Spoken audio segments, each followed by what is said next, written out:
Meet Up live. Here we are. Hello, everybody. Welcome to the first and possibly last live Celtic Ligers episode. Yeah, it's working well. No, I said you put in so much work. We're going to have to do it again. That's true. We bought a webcam. Yes, we did, even after we had the kind donations of cameras from people. We're getting something from Zainab. It's working. The ones and twos. We've launched. Zainab is on the ones and twos. Actually, I didn't even put this on Instagram or anything. Did you put it on Instagram? Yeah. All right. Did you put a link up there? Yeah. Nice. Did you put it on Twitter? No. We have two people in chat. What? We got a chat? Yeah. On YouTube. On YouTube. Yeah, but YouTube has it connected here. We got love pouring in from all over the world. Zainab. Thank you, Zainab. She's in the room. Yeah. We have Olive. There's Olive Cat. Looking young. How old is this cat? This cat has a passport. She was born in 2013, so we know that for sure. I'm going to turn off the chat because I'm worried people will leave. Yeah. That'd be depressing. So that's Olive Cat. I'm just trying to figure out, I should have planned what we were going to say. Well, 2023 has been a great year. Yeah, it's been a great year for podcasts. It's been a great year for just stalling for time. That's really panicking. No, because I had it all planned out. We have guests, we have people, we got a chat. It's going to be nice to talk with people. We have a song. We do. And I just thought the content would flow. Honestly, yes, I did think that. And it is flowing. No, I had a...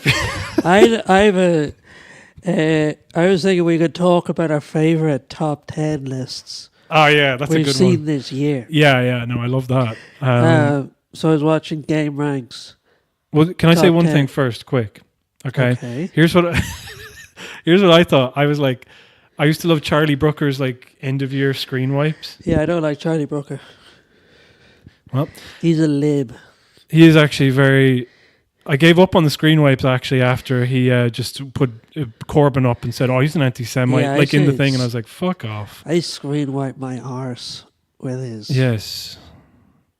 Anyway, he used to do end-of-year roundups with things, and he would go, January, this happened, February, this happened, and I was like, that's what I'm going to do. I'm going to find the thing that happened in each month, and we're going to talk about it. And then he didn't do that. Yeah. And I have about a handful of things that I have on my that happened in 2023 that symbolized 2023. Okay. One of which for me is I think it's the first year where you don't have to take COVID seriously anymore. Yeah, COVID's over. We're living in a post-COVID society. I think if you see someone wear a mask now, they're crazy.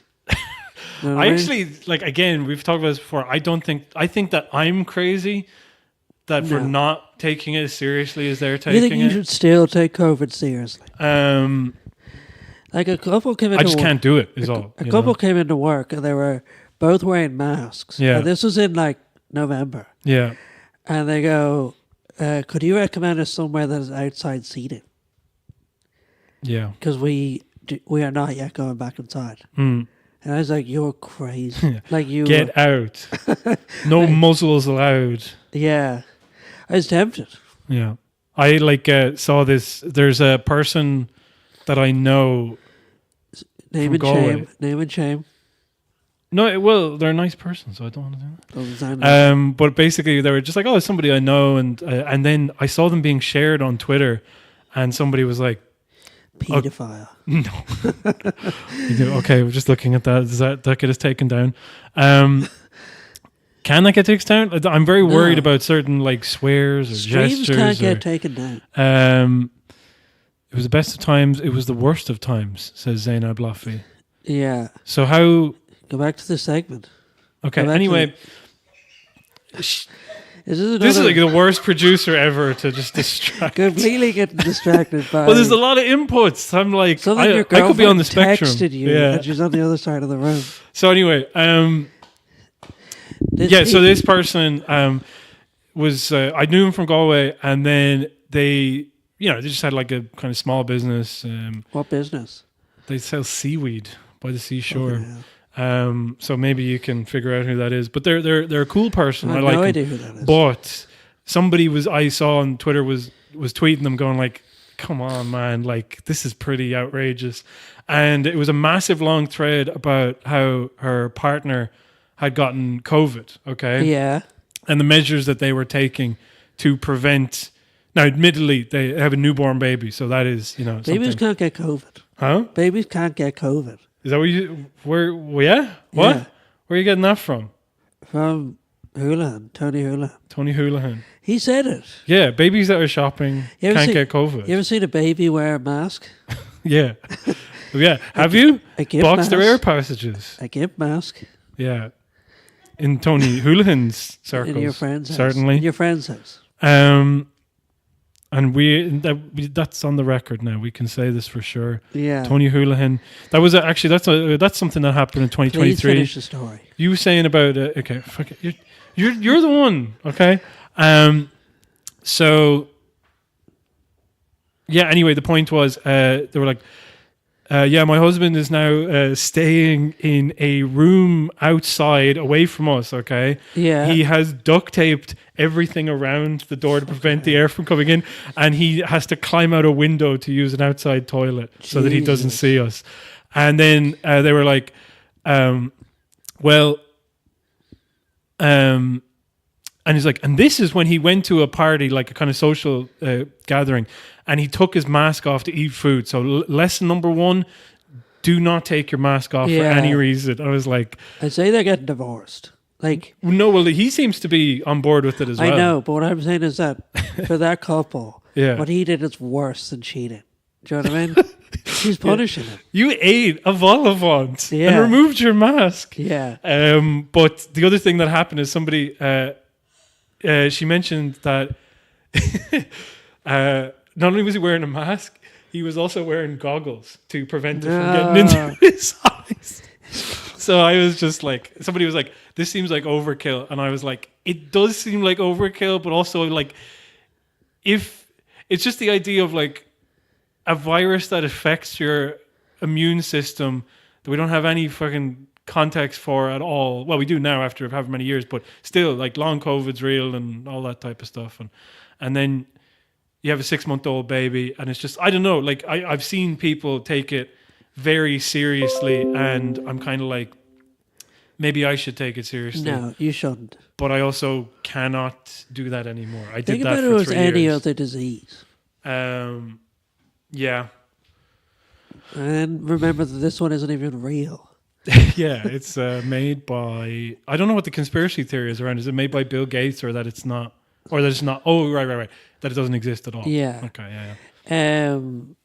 So that will probably be my main takeaway from 2023. Yeah. Other than that, it was a completely unremarkable year.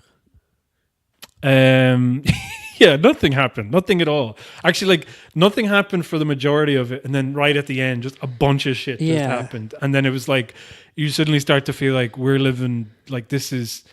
How can this continue? What's going to happen? Yeah, you know? yeah. Like, I am actually getting to a point where I'm just like, the dissonance that was created as a result of the way that they're talking about Israel. Sorry, yeah. Huh? Yeah, okay. Sorry, well, I wasn't trying to, like, bring the mood down. I'm just saying that, like, this is maddening. It's gotten to a point where I'm just like, I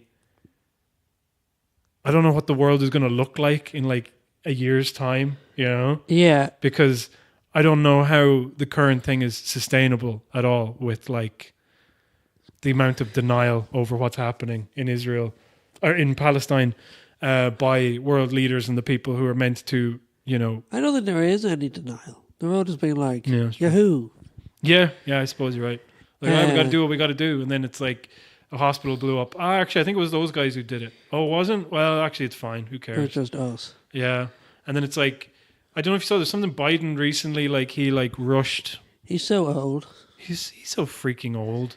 But he did something like rush through a bunch of financing recently for Israel. He rushed his pants. Yeah. What was I going to say, though? The other element that I didn't think about with the live show is like I'm suddenly very aware of like there being a camera and I don't know what the fuck to do with it. Just do what I'm doing. Like, yeah, just look cool, like James, you know, and not bad like I'm looking. You know? Yeah. So what time? We're at about 11:15 now, and I am keeping an eye on time just because we have special guests. Oh yeah, but you say what your memory from 2023 was. My memory from 2023. Yeah. So this is going to be. This episode is going to just capture what 2023 was all about. He's dodging the question. If you come back, he's avoiding the question. It's gonna be like a time capsule. I've asked him a question, and he's avoiding the question. But did we? Oh wait, but you had a list thing. We're going off track already. Just say your favorite. My favorite thing from 2023 is something that we've already talked about on the podcast, and it's Graham Linehan's stand-up debut. Yes, that's my favorite thing from 2023. That was maybe remember why I got into stand-up. It actually makes me remember why I got out of stand-up. Yeah, because when I'm watching him, I'm suddenly like, I think there was Dave Chappelle was talking about when he saw Kramer like doing that horrible racist set, and he realized that he was more comedian than he was black, you know. He's like, "Ooh, Kramer's having a rough night." But when I saw like, you know, Graham Linehan just like sputtering out this set of just like miserable half-baked, but also like interrupting himself to do things like, "Oh, she's leaving, oh, she didn't like what she heard," and I was like, "Oh God, the pain, the feeling of it was so unpleasant." But yeah, it provides its own. It is great to see. It's like I was saying, it was like an episode of The Twilight Zone where like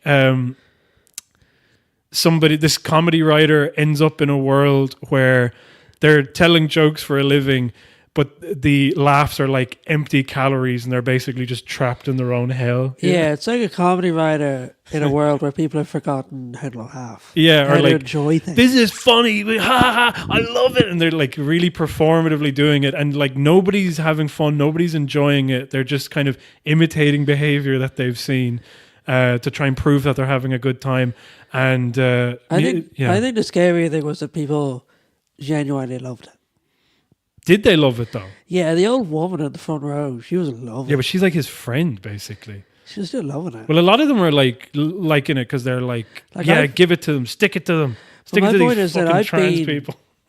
I've been to friends' shows that I haven't enjoyed, and I've been to shows that I've agreed with that I haven't enjoyed. Yeah, do you know what I mean? So when I see that old witch laughing in the front row, I think she's enjoying it. I don't know. I still think that they're just... It's like that... ironically enough, it's Seth Meyers, I believe, who coined the term clapter. Yeah. Which is like just something you agree with and then you just have to performatively either applaud or laugh at it, and it has the rhythm of a comedy show but without any of the actual comedy. So I also think those losers like Seth Meyers.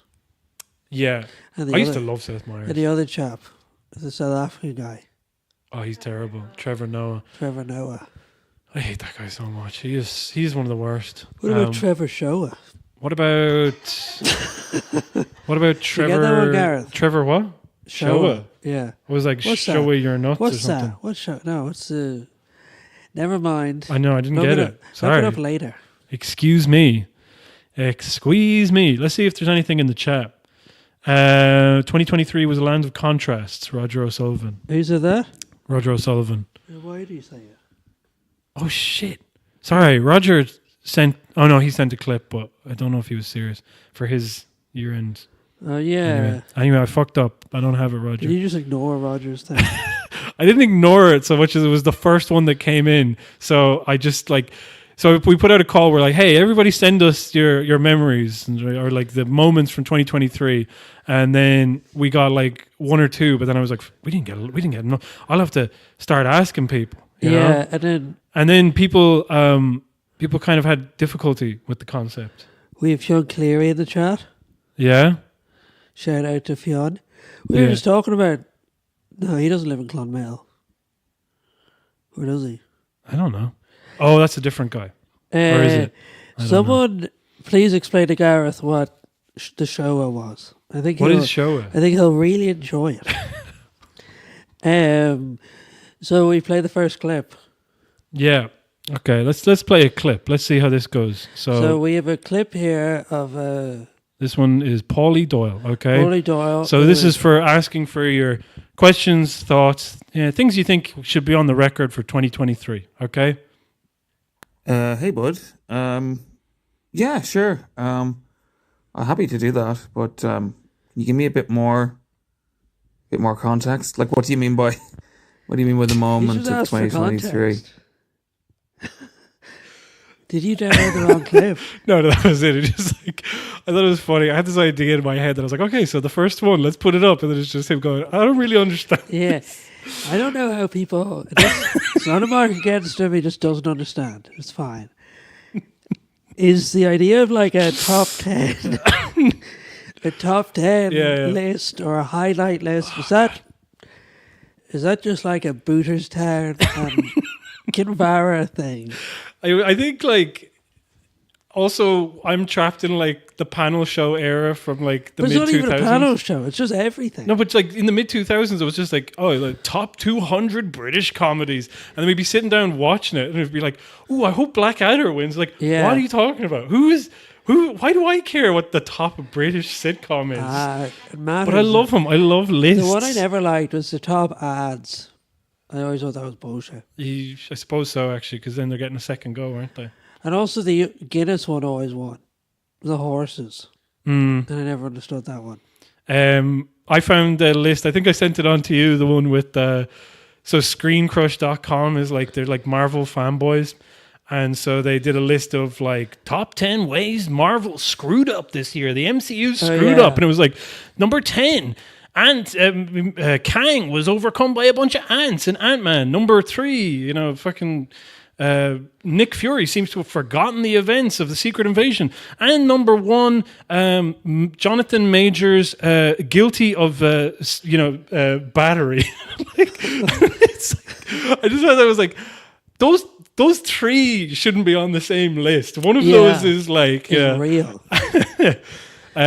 I love that this is going to become like... who do you think they think was worse? John Major or Thanos? Yeah. Well, John Major... The funny thing is that people pointed out about Thanos, who's played by... What's his face?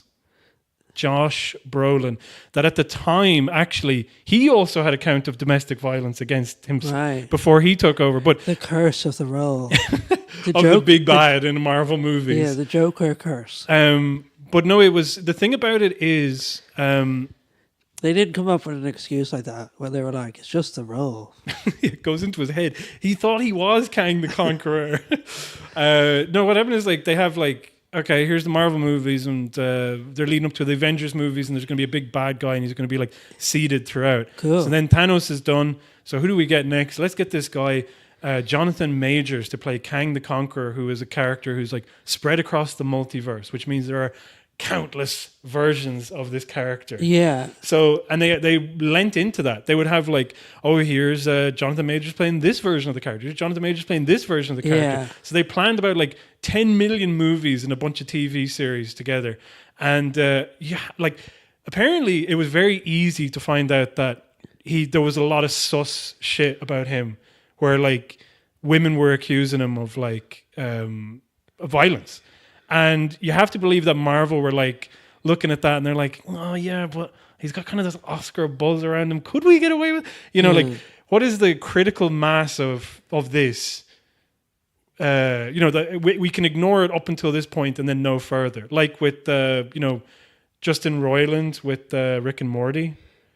Do you remember where like, well, I mean like, I think there was a bunch of accusations against him. I'm not sure what happened with it, but like they fired him as the voice of Rick and Morty. Yeah. And removed him from the whatever TV shows. And then they're like...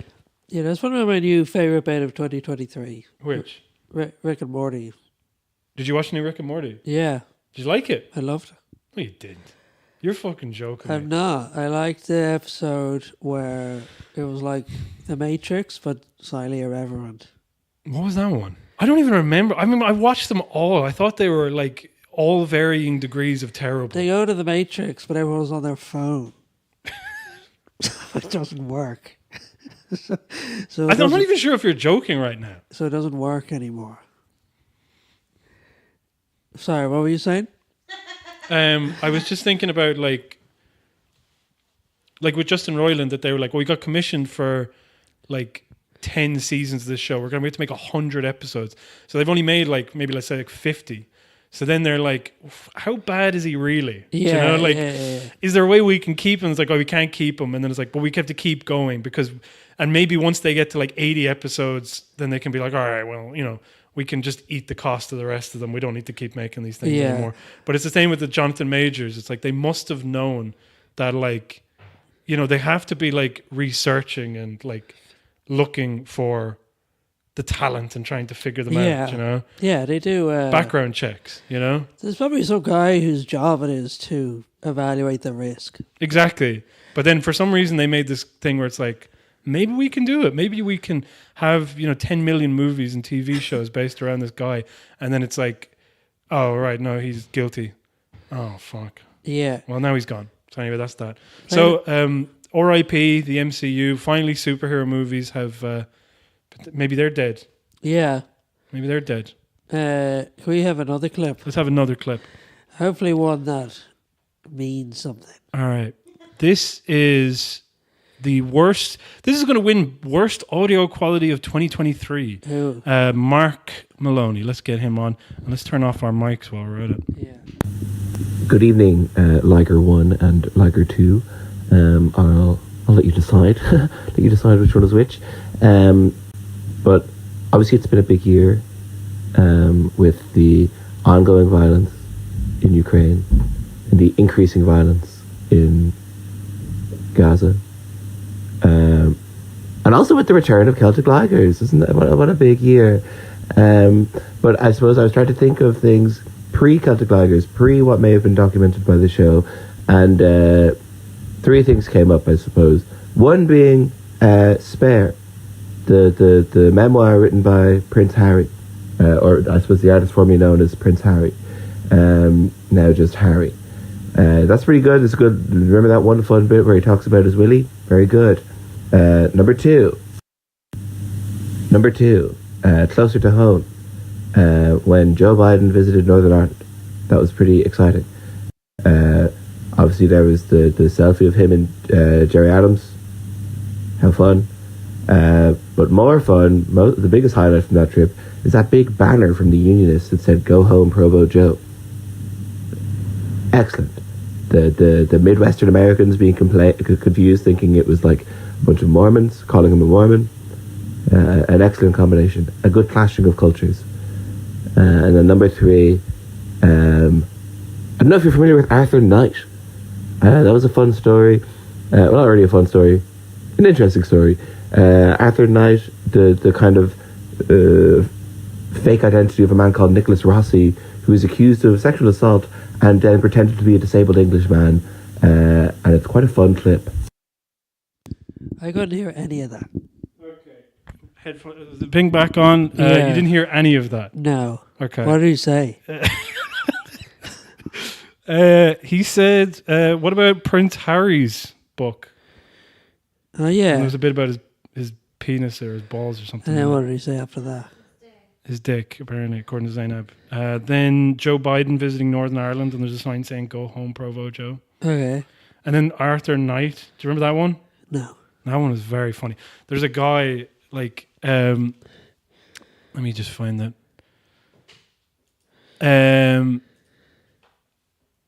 I wish I'd pulled up this fucking clip.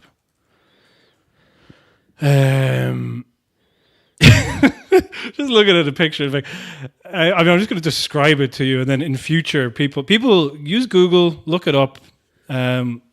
But this guy here, okay. Oh yeah, that guy. That was so weird. So yeah, look up Arthur Knight, everybody.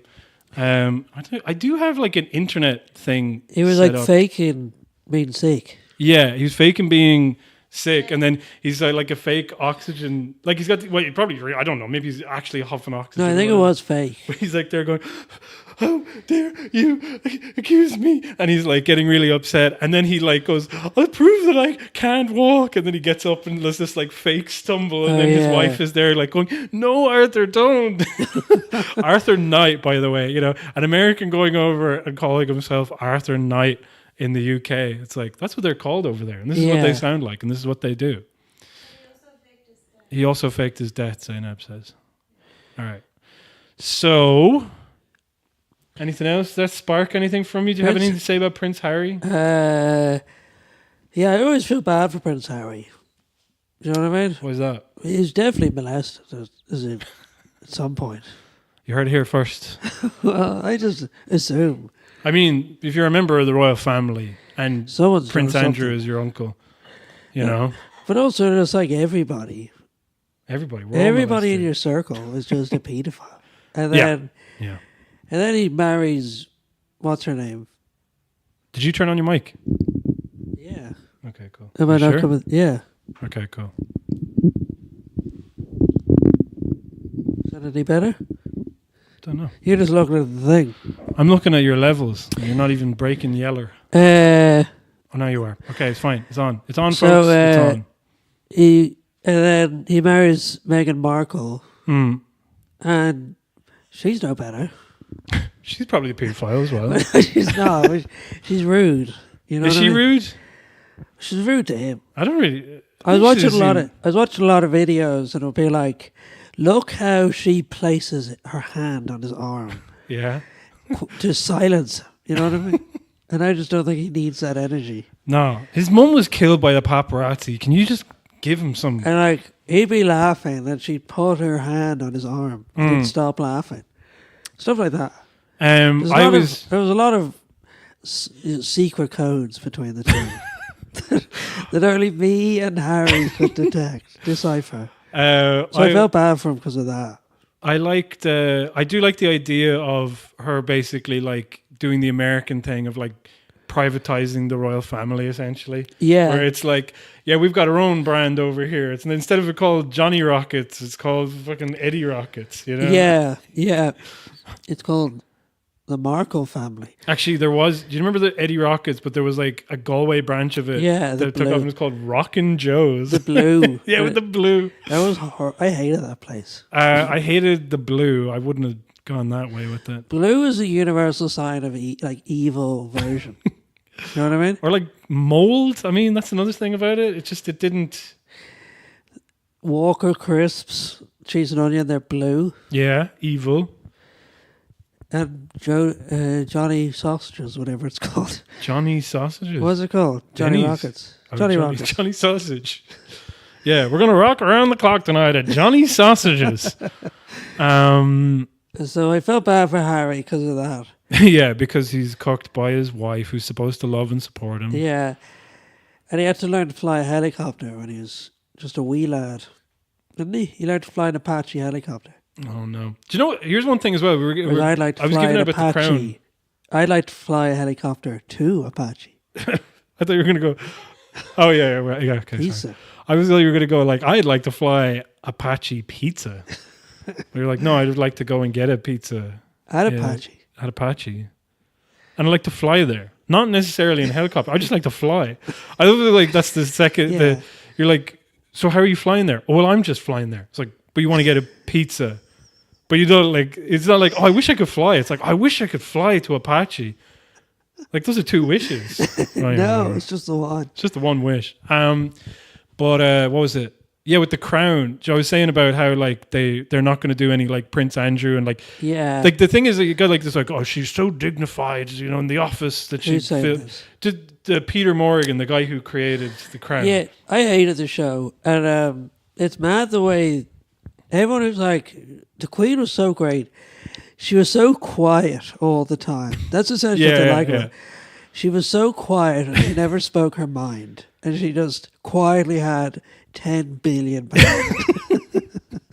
Yeah, I'd be pretty quiet about 10 billion pounds. I'd fuck off. Like, like the idea of like, wow, what would it have been like in that room where Margaret Thatcher came in and said, I'm going to do this. And the Queen was like, oh, maybe you should, or maybe I wish you wouldn't, or maybe I do it. I don't care. Yeah. Like what the fuck does the Queen know? Like, Margaret Thatcher comes in, she's like, I'm going to do all this. Yeah. The Queen's like, I have no idea what any of the other prime ministers do. Yeah. I don't understand what anyone's up to at any moment, but because I don't know anything. Well, the other thing was that like there's like a bunch of podcasts now. This is the big thing in the UK at the moment is to get a Tory and a Labour Tory opposite each other to talk about their differences. Yeah, who's the big one? Alistair Campbell and Rory Stewart. And his daughter is a comedian. Is she? Is she like an influencer? Alistair Campbell. Yeah, no, I think you might be right, but I don't know anything about her. She goes, I hate my dad too. You know, you hate my dad, I hate my dad. Yeah. But instead of you hate him because he's a war criminal, I hate him because he was...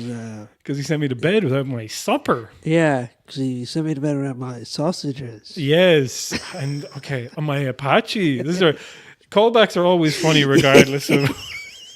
He wouldn't let me fly to Apache. But no, like... they had on Watchamajigger. Sorry. Some guy... Oh, Osborne. What the fucking... the guy who shot JFK. Lee Harvey Osborne. Lee Osborne, former Chancellor of the Exchequer or something like that. What's the fucking... You know their version of a finance minister? Harry Osborne. Is that his name? I think about Jeremy, because it took me because Jeremy Osborne, because he's in Peep Show. That's the last name of Jeremy in Peep Show. Yeah. Really? But in... his name is Osborne, but it's spelled with a U. Usburne, which is unusual. But anyway, what's his name? Who? You know your man, like who brought in austerity. They all did. Yeah, well, but you know what I mean. The one who was most famous for it, Michael. I think that his last name's Osborne anyway. And so he was on this podcast, and he said that we might have mentioned this already, but like he said that. The Queen asked about the Highland Marching Band, whether they would be exempt from austerity. And he was like, I'll get right on that, Your Majesty. And then he goes in and he, they go, are we getting rid of the Highland Marching Band? Oh, the thing that like 2 people watch and nobody gives a shit about? Yeah, we're getting rid of that. Well, don't, because the Queen doesn't. And he's like there, like, what a charming anecdote. And it was like, people died, okay? You fucking degenerate. What would you have asked for? And don't say like the NHS or something. Yeah, okay. I'd have asked for free school meals, like my hero Marcus Rashford. I'd ask for free school meals for me. Yeah, every single day I get a free school meal. And I need to know that it's been taken away from a child as well. No, what would I do? I'd just make a bunch of movies. By the way, did you see that Obama... What are you talking about? No, I was just thinking about like, I mean, that's what I was thinking about. I was like, I'd love to make a movie. And then presumably there's like some grants and, you know... I can get funding from the National Lottery or something like they do over in the UK. I mean, this is fundamentally, I don't understand what anything happens ever. Like, you know, fireworks going off. Shh. Hey, we're podcasting. It's 11:30, fuckers. Sorry, the countdown. But what was I saying? You're saying... No, I was going to say that Obama, he did like his list of movies and TV shows of the year. And apparently... but apparently a bunch of them were just stuff he had produced himself with Michelle. Let me get it up here. Yeah. What the fuck was I thinking about with... we had the whole thing where we were going to talk about lists. Or what about... The Queen? Oh, yeah, I was going to say with The Crown. Let me finish this thing with The Crown, because The Crown, they decided that like... we are not going to get into Prince Andrew and just how hilarious it was when the Queen died, where it's like, what was it? The 3rd Prime Minister in 3 years, and then she gets COVID from Liz Truss and dies. Oh, yeah. Do you remember?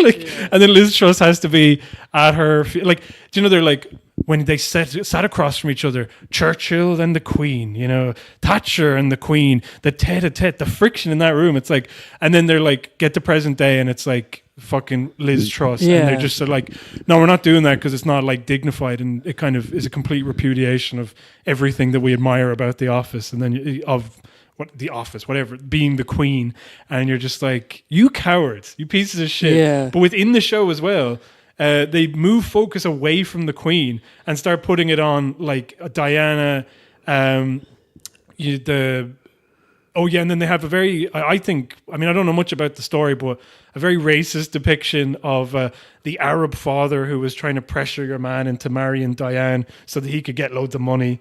And then they also included Harry wearing the fucking Nazi outfit. Oh, yeah. And I'm just like, do you know what I mean? Like, isn't that like such a like fuck you, where it's like, yeah, there was always one wronging, and he was a little bit affected by his mother's death, but yeah, whatever.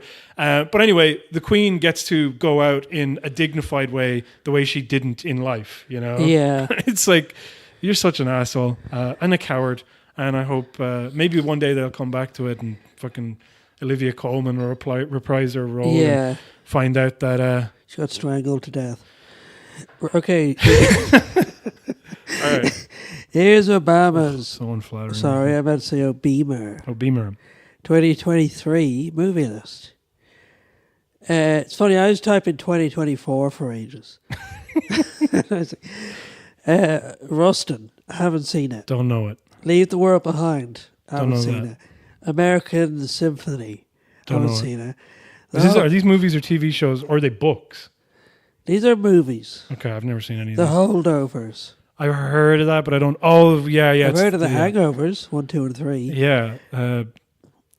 Actually, famously, Obama. Remember Went on with Zach between- Galifianakis. Yeah. Remember, and he was like, Zach "Making a hangover movie, Galifianakis, 3 hangover movies." His show's called Between Two Ferns. Yeah. But I'd love to go Between Two Legs.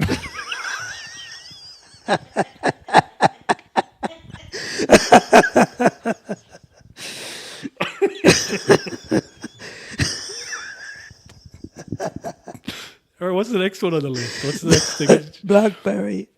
Blackberry was all right. Yeah, I like that. Oppenheimer, great movie. Sorry, Roger, what's up? The Sound of Freedom.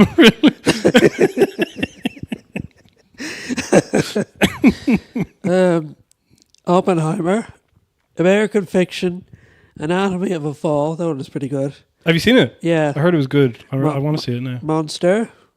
What's Monster? Don't know. Past Lives. That looks shit. Air. Air. Oh, come on. What's that? Off. That's the one about the Nike shoe. That's so fucking shit. I know. It's like, the whole thing is like, I want this guy's shoes or something. Yeah. Give me your shoes. That's exactly what it was. It's like this company, it's like, we're a pretty big company, but we could always be bigger. What if we gave the shoe to a guy and he made it famous? It's like, wow, you're a genius. Let's make a movie about that. Won't be a good movie. I'd like to see a movie about the origins of. Come on, we can do this. Shit. I don't want. It was about the origins of. Just panicking and looking around the room. Tinsel, tree. Zainab. of Carnation Street. Yeah. And then, like, at the end of the movie, they just watch the pilot of Carnation Street. So who gives a fuck? Do you remember? It's not worth the work. Like, let's make some other movie. They made they made for the 50th anniversary of Doctor Who. They made like there was like a biopic of how Doctor Who came to be. Okay. Yeah. And so back then, in the 50th anniversary, the Doctor was Matt Smith.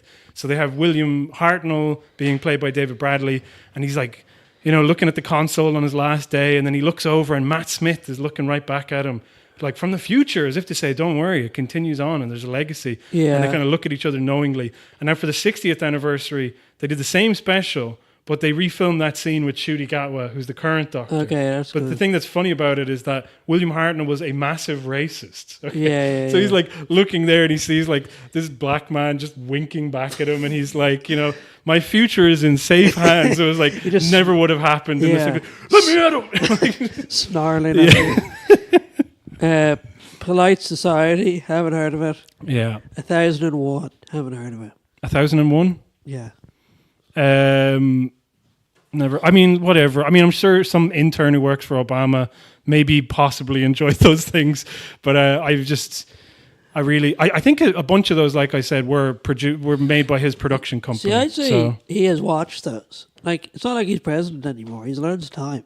Yeah. Like, when he was president, he definitely had some intern. Whereas I say now, he's like some of those are shit. Some of those are like just random movies. Well, I believe that Air's on there because like obviously Oppenheimer. he's like, love letter to capitalism, basically. Yeah. Like Oppenheimer, he just saw that and he was like, yeah, that was good.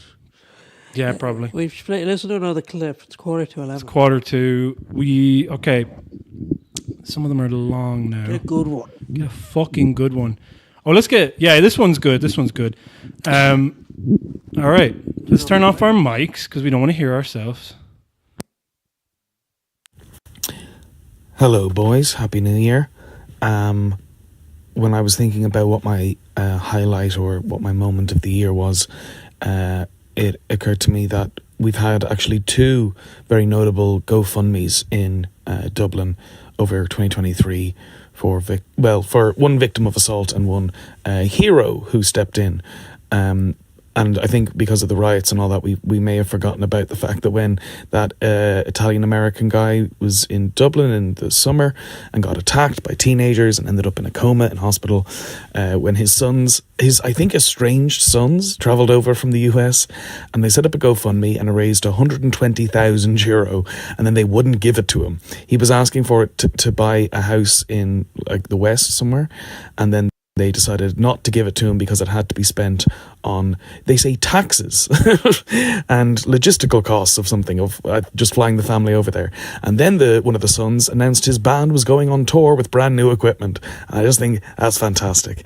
And the guy himself actually set up a second GoFundMe then, I don't know if you knew that, to raise money for himself directly, and it's been up for months and it's raised €225 $225 out of $100,000 that he was aiming for. And Christy Burke, the Dublin councillor, was saying, it really pissed him off. It's like, don't mistake Irish people's kindness for weakness. So I think just getting absolutely conned by those two Americans, those large boys, large adult sons, was my highlight of the year. Hope you're having a good one, guys. Happy New Year. That was a good one. That was a good one. I did love that one. That was the summer of chaos. And it was a summer. It was purely started by vibes. Okay. Yeah, I think in fairness to the sons as well. Your man got stabbed in the head, and then he's like, I want to spend all the money to live here. I'd be like, he is insane. He's got lead. Is that what he wanted to spend the money on? I thought he went home immediately. Ronan said it. Oh, sorry, Ronan. I missed that little bit. You don't deserve the money. You know what I mean? You need help, and I'm not going to give it to you. I'm also not going to give it to you. Yeah. I'm just also, I do want the money myself. So thank you. Well, I wonder what sort of music the kids. It's like metal. I was going to say it was like blues rock, like the Black Keys. I think it was metal. Fair play. But I remember I was just thinking about that in of the stuff that happened recently with the stabbing. Doctor Who. Doctor Who stabbing somebody. But it used to be that in America they shot people. Yeah. In London they stabbed people. Yeah. And in Ireland there was one guy with a gun. And you had to pay him to shoot people. Yeah. Isn't that how it worked? Well, I remember it when one of the first murders, was a serial killer. Do you remember that guy who knew the Lord Justice or something like that? Yeah. And the way it happened first, he walked into Phoenix Park just with a hammer and just beat somebody to death. Yeah. Okay? And then he's leaving and then presumably just covered in blood, and they're just like, what's happening? The guards couldn't process it. And then one of the other deaths that he saw some guy in a newspaper who was looking for to sell a shotgun. And so he went out to a field in the middle of nowhere, and the guy's like, hey, here's the shotgun. He's like, oh yeah, thank you, bam. And that was one of the two bodies. That's pretty smart. But I just find that really that must have been just at that time where it's like, oh, nobody's going to shoot me with this shotgun. Yeah. maybe that was indicative. Maybe it wasn't. Maybe it's just one stupid guy. But I feel like the way people reacted back then, it was just like, the fuck? You're telling me a bunch of people got killed by the same guy? Yeah. The first guard was killed in like 1960. But yeah, I just thought like I was reminded of where Adam Curtis made this point about how all of these disaster films in the 90s were trying to will something like September the 11th into being. Yeah. That's what I feel during the summer, where they're like, look at the state of, there's a Dr. Quirky's on O'Connell Street, looks so disgusting. And they were trying to will into existence what ended up happening in November. A race riot. Where it's just... mission accomplished. You did it, guys. Woo! Yeah. I remember like Donny O'Sullivan, I hate him. There was a moment where I thought he was okay, and then now, I do. I don't know why I hate him. I just do. He's such a loser.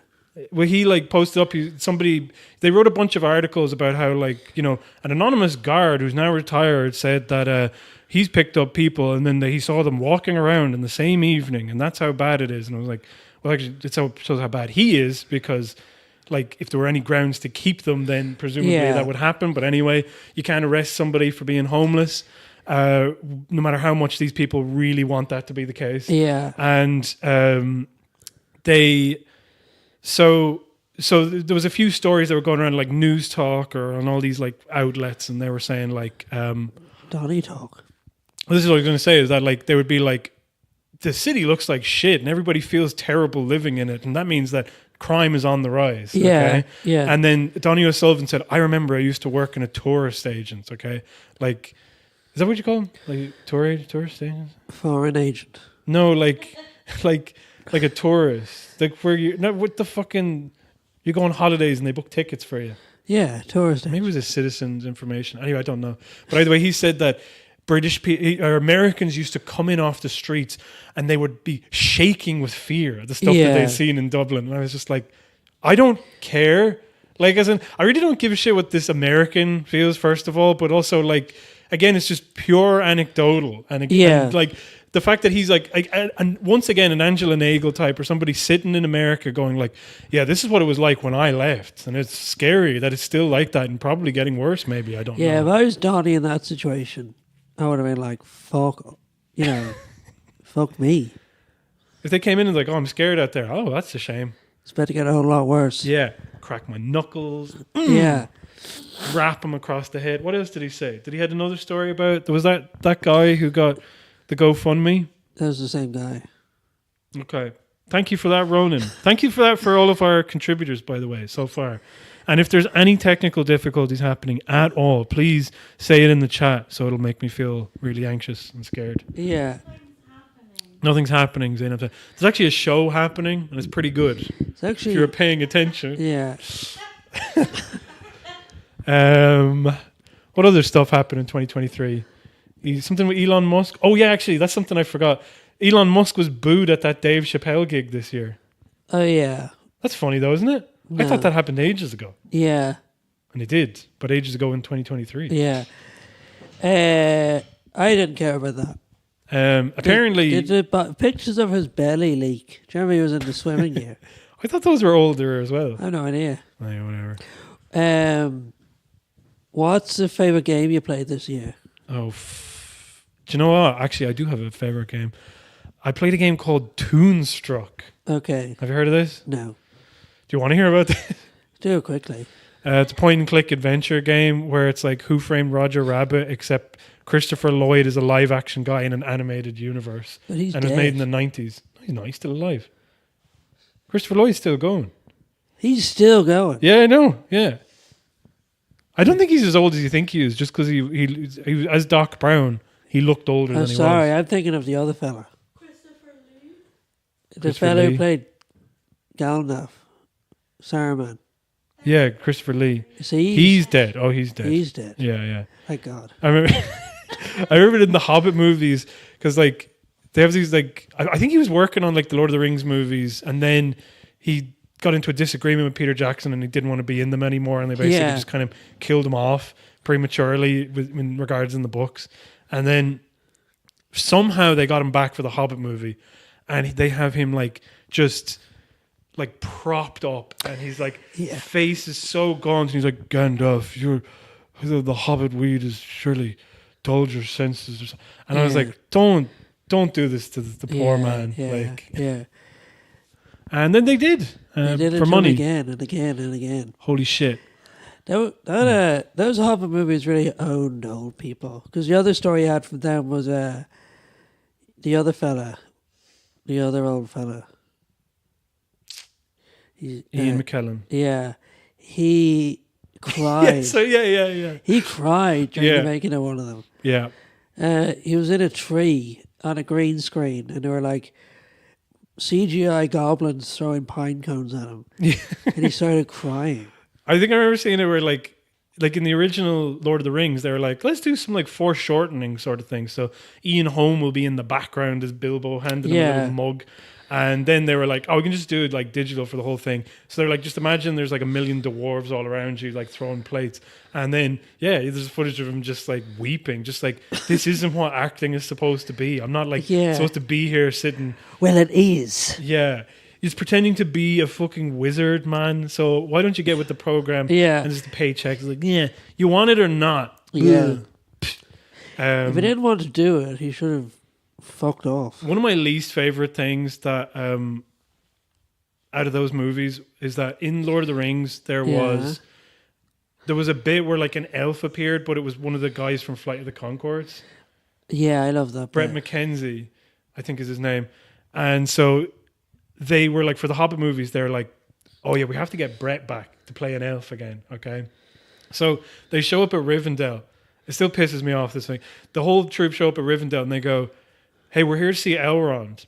And it's Brett McKenzie, the elf. And he's like, oh, Elrond's out hunting. And then as soon as he finishes saying this, Elrond just rides in on his horse.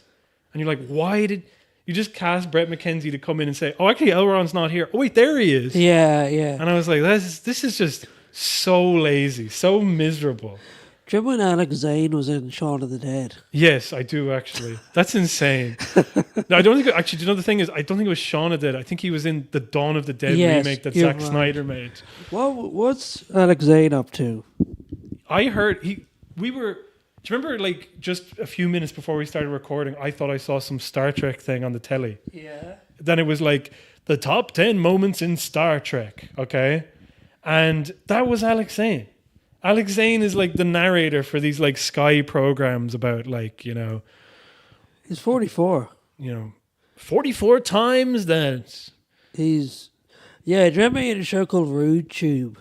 I do remember that. That was such a like. I hate that fucking. It was just someone didn't understand YouTube. And they were like, we'll put up the best YouTube clips on a TV show. Yeah. And Alex Zane will commentate.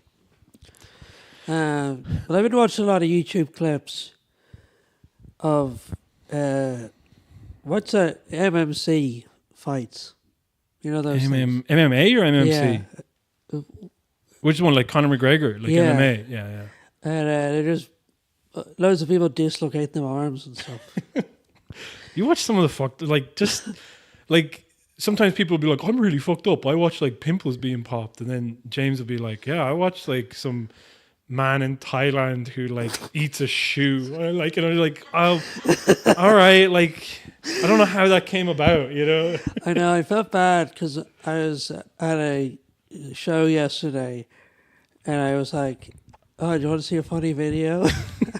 I honestly wasn't thinking. Yeah. And it's like a guy skateboarding and his leg gets caught in a manhole. He falls and like snaps his leg like forward. And I was just like, oh shit, like, I forgot not everyone watches these all the time. What time is it? We are at 3 minutes to 12. I suppose we don't have time for a clip, do we? No, we don't. We need to think of something. We need to think of something in between. Jay Leno. Yeah. We do have a comment come in from Rob Gale, who says, start practicing kissing. Only few minutes to go now. Yeah, we were doing that earlier. Yeah. Yeah, that's for our other channel, So, do we have any comments? Do people want to... there was something else I was going to say. Usually is. Something about Alex Zane. you remember that show that he? Is that our cat? Is the cat okay? Where is she? Stop distracting. Oh, That's fine. I just thought I heard the cat, and she might be trapped in a cupboard or something. Trapped in a cupboard. She was trapped in a cupboard before. Well, she's not going to do it again. She's learned. So, yeah, Alex Zane, he had a show called Dude, Where's My Movie Quiz? Fuck off. And Alex Zane, he was so good when he just overdubbed the Maid. You ever watch Maid? No, I never saw that. It was mostly about people who wanted to do things. So they're like, I want to learn how to... One guy was like, I want to learn how to get laid. Get laid on Maid, huh? And yeah, and then they got Mac Daddy, who was a pickup artist, to help him get laid in school. That's really grim. That's really... Hey, it worked.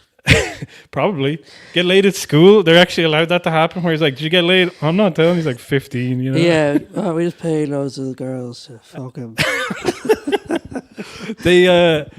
I saw, you know, that like they used to have these shows where it's like 40-year-old virgins, you know, like on Channel 4. But similarly, they had a guy, like a pickup artist, try to teach this guy, this is how you get laid. You go fucking sergeant and you tell these guys, you know, blah, blah, blah. You tell the guys. Or girls, I guess. Yeah, whatever. But you go like, and don't spend too much time on them. Pause. Yeah. Pause. No. Yeah, sorry. We're not going into the new year with me talking about pickup artists. Have you ever heard pause? It's a new term. Oh. So when someone says something sus and gay, you go pause. So when you were saying about talking to guys, whatever, I was like pause. I was like pogs because that's what I'm about. None of that other stuff. Have you seen that guy, the pogs guy? Should we like? It's like 23:59. I'll just finish my anecdote. And he's like a black vampire looking guy. Sorry, Robert Gadd. And he's talking about pogs. Oh shit, we got. What? That's falling all over your floor. Yeah. Well. Oh wait. Here we got. Well, we can get to the play 5 the song, seconds. Play the song. Five. Play the song. No, it's once the 4. countdown's done. Yeah, but get 3, it ready to play the song. 2, 1. We're in the new year now. All right, Zainab. Well, nobody can see that, so just put it in front of the. There it is. Woo! Happy New Year. Now a tender moment. Celebration time. I thought you were meant to maybe not over the equipment. All right, turn off the mics and let's listen to some music. Here we go. Should old acquaintance be forgot and never be brought to mind? Should old acquaintance be forgot for a lang syne? For a lang syne, my dear, for a lang syne. We'll take a cup of kindness here for a lang syne. And here's a hand, my trusty feet, and here's a hand o' thine. We'll take a goodwilly walk for all lang syne. For all lang syne, my dear, for all lang syne. We'll take a cup of kindness for all lang syne. All right, Celtic Ligers. Yay! Woo! Thank you, Sean Fitzgerald of the Deadlians. Please look up Bandcamp or whatever. And then and then a bunch of people who I don't know, but Alex and Iona, Dara, your freaking man car. That was your man from Lancome driving the car. Was it? Yeah, Lancome. Your mum will be so pleased. Yeah, my mum is. Apparently, was at a Langum thing. Can anybody see the fireworks in the background throughout the window? Can you? Another one. Yeah, that's all right. One was enough. Just for the rest of it, Zainab was just going to be over there lighting sparklers and enjoying them. Rob said Alex Zane died this afternoon. Yeah, well, sorry, it was Billy Zane. Oh. Did Billy Zane die? No, he didn't. No, he fucking didn't. Happy New Year, Migsy. Yeah, Happy New Year, Migsy. That's a reference to that's for like the real ones out there. The real heads. The old heads. Happy New Year to my fave pod people. I'm a real person. Not like, like pod. Do you know the pods, the movies, the pod people? Anyway, whatever. Nope. So, good. Yeah. What about Alex saying? What about Zane Lowe? Is Zane Lowe okay? It's really smoky in here now. Yeah, thanks for that. Well, I'm not saying that. I'm just saying. No, you were, and it's okay. I'm just trying to intervene on you, chastising everybody in the room. Yeah. Well, I'm very nervous. I'm just worried about your smoke detector. Oh, shit, yeah. You might want to open that up in case the smoke detector goes off. Never mind, it's okay. I'm not saying. Open the windows. It's different. That's not like... What are you doing? Smoke can't set off. Like if you're smoking, you can't set off the smoke. Of course you can. Really? Yes. Well. That's half of why they're there. Excuse me, princess, as the you old saying goes. Weed? Huh? Were you smoking weed? I'll never tell. I'll never token tell. No, Zainab was... Zainab was doing Zainab was doing it. Zainab was holding it for a friend, and meanwhile I was just drinking an insane amount of whiskey and getting through some of this prep for the stream, and it worked out perfectly because we had tons of things to talk about. Like we did. Well, the visuals. Nobody can fault the visuals. The visuals are very good. Now play another clip. All right, so this one... I think that was a really nice video. I loved it. It was really sweet. It's a really nice way to... I loved Auld Lang Syne anyway, and I always thought that Sean would sing like a really good version of it because his voice is like a big ballady voice. Yeah. So I was like, oh yeah, it'd be amazing if he did it. And then he did it. And then what I didn't expect was that there's like lovely accompanying voices. Yeah. So anyway, I don't know. I'm touched and moved. It's like when Stuart Lee played that song at the end of his special. I never liked that bit. I thought it was good. I think it was the best version of Galway Girl, which is a bad song. So here we are. So that was it. That's all that out of the way. Happy New Year, everybody. Now, it's not time to look forward to 2024. It's time to look back at 2023 and see how we can avoid making the same mistakes again. Right, James? Yeah. Right, James? To who? Oh, he's on his phone. I'm texting happy Christmas. Yeah, actually, I should probably... Where's my phone? You don't have a phone. Oh my God, it's blowing up. Yeah. I'm responding to all my messages. I'm not just texting my family. Can you... I think it might be in my jacket pocket, if you wouldn't mind. Thank you, though. Thank you, though. So what else? We got some really good stuff still to come on Celtic Ligers. Oh, whatever. I'll get it later. My mum will just have to do without me saying Happy New Year for... Yeah, sure she has loads of other friends. Happy New Year to Adam Kavanagh. That's another person I say Happy New Year to a lot. Happy New Year. Happy New Year. Many happy returns. Huh? Happy New Year, Zainab. Oh, sorry. I was pointing at the camera. Happy New Year to you out there, folks. And then behind it is, yeah, and whatever. Hope you're okay. Happy New Year. Happy New Year. I'm Happy New Year. Come on. Give her a kiss on the cheek or something, will you? Actually, I should probably do that, yeah. Hold on a sec. I'll be right back. He's doing it, folks. He's getting up, just about. In the smoke-filled room.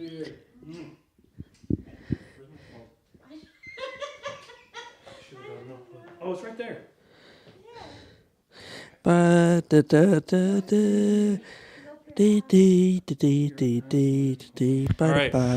Now let's get back to the show. Let's get back to the fucking show. Let's get back to work. A lot of you out there are partying. Our minute one of this, we're fucking working. Yeah. All right, so here is one of my favorite comedy people and podcasters, Matt Lieb, host of Pod Yourself a Gun, Pod Yourself the Wire, and now recently Bad Hasbro. This is such a fucking all-star studded. I know, it's insane, but I love... So Sorry, no, I just saw Rob get. I was like, stop bitching about smoking, which is cool, and get kissing. It wasn't smoke. You were actually giving out about smoking earlier. I actually was giving out about smoking. Well, play the clip. All right, sorry, I got messages from people. But I want to say I sent on to Matt Lieb and I was like, hey, would you do something for the show? And he's like, sure. And I don't know, I'm just very humbled by it. So please enjoy. Listen to Bad Hasbro as well. And all right, turn off the mics. Okay. This is what I'm going to look like.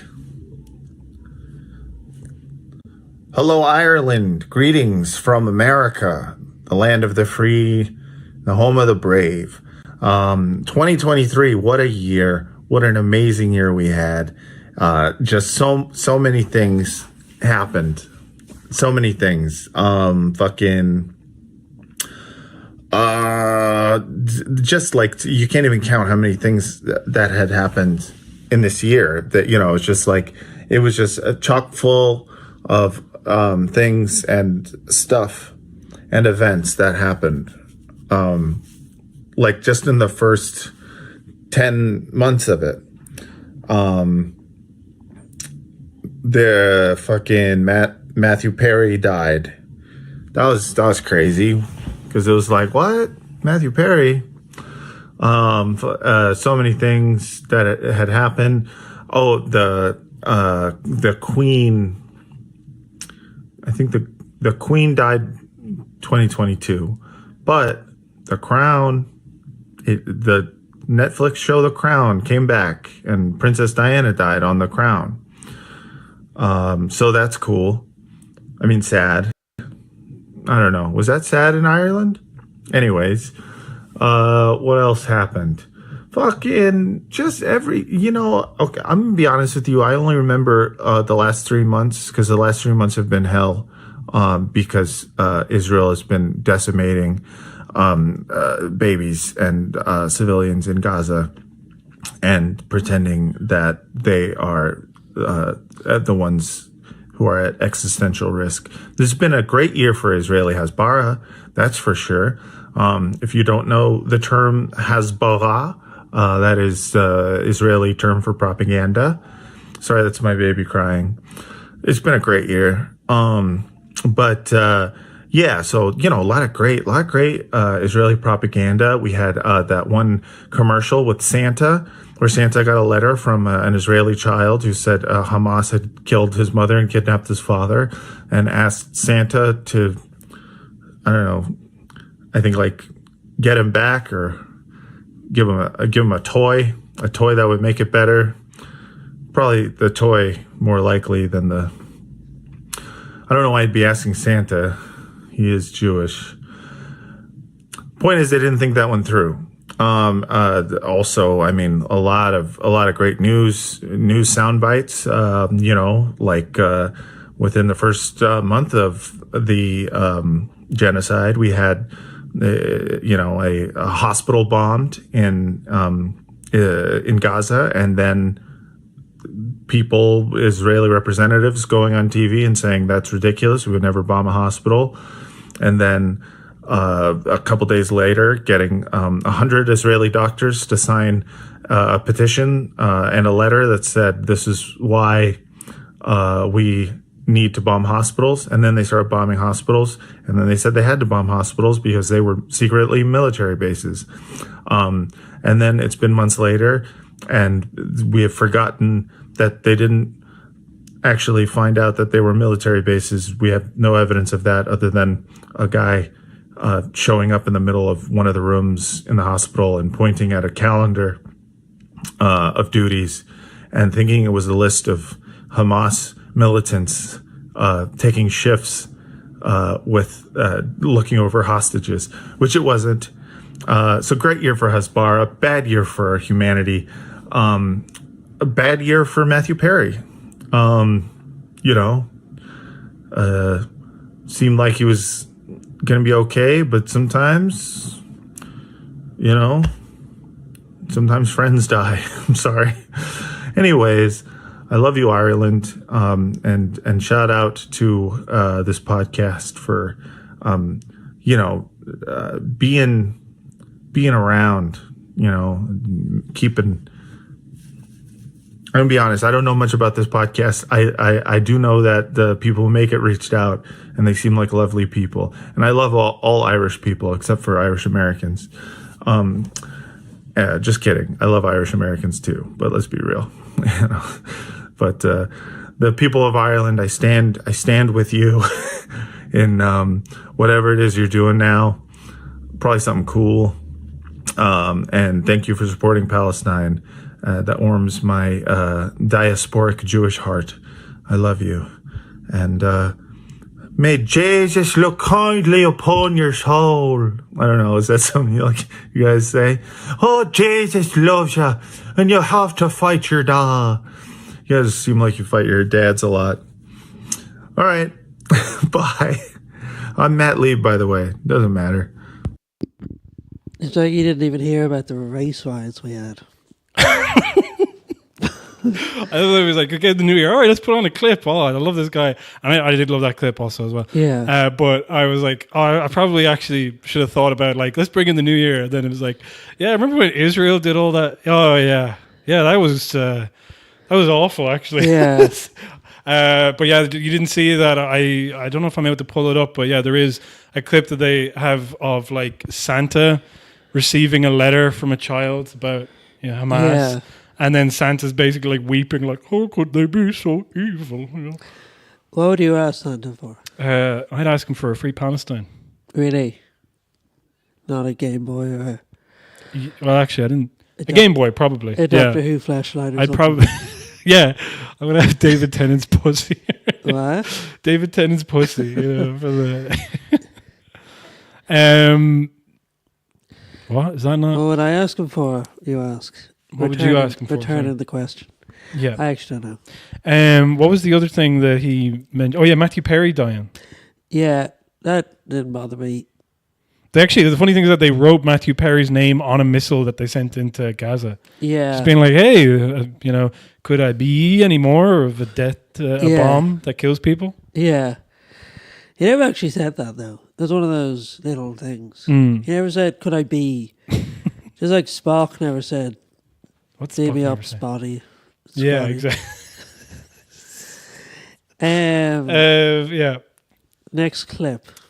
Do we have more clips, or do you want to talk some more? Who's I it? want another clip. I like the clip, but I feel like he explained it all. Do you know what I mean? Thank you, Matt Lieb. I do. Like, it was very comprehensive, is my point. I think it was right, and I think it was a good. It was a nice little. Here's what Israel did. Yeah. As opposed to like, we don't need to go into it anymore.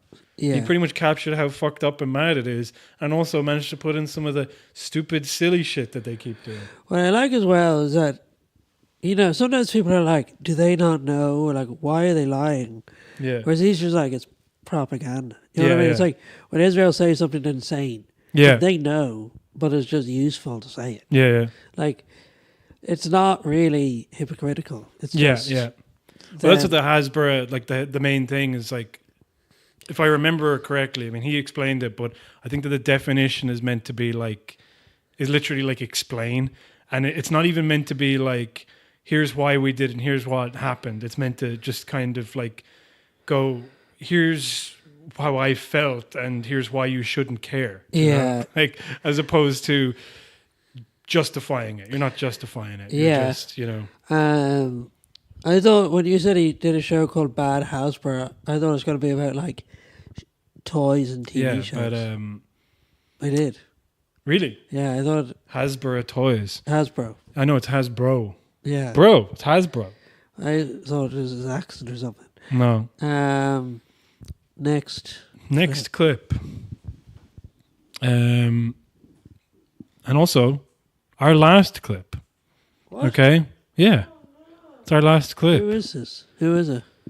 Well, hello. You can find out for yourself. Do you want to turn off the mics here? Yeah. All right. Hello, Celtic Ligers. How are you getting on? Happy New Year. So my question for you is, you know the way RTE do dramatisations of big political stories that have happened in the past like 50 years, or to do the Easter Rising and stuff. What would you like to see RT do a dramatisation of? Can be any big news story in Ireland. Who do you see them casting, and what kind of job do you think they would do? How would you do it, and how do you think RT would do it? I mean, sure, it'll all be great. Anyway, what's the last question? I got this hat out of the Rita Ora collection out of pennies, and I think, wait, from the back. Yes. Does it look like a Mickey? I think it looks like a Mickey. Anyway, didn't really need to ask that question at the end, but I'm not going to re-record this because I just have to commit to this. It's done.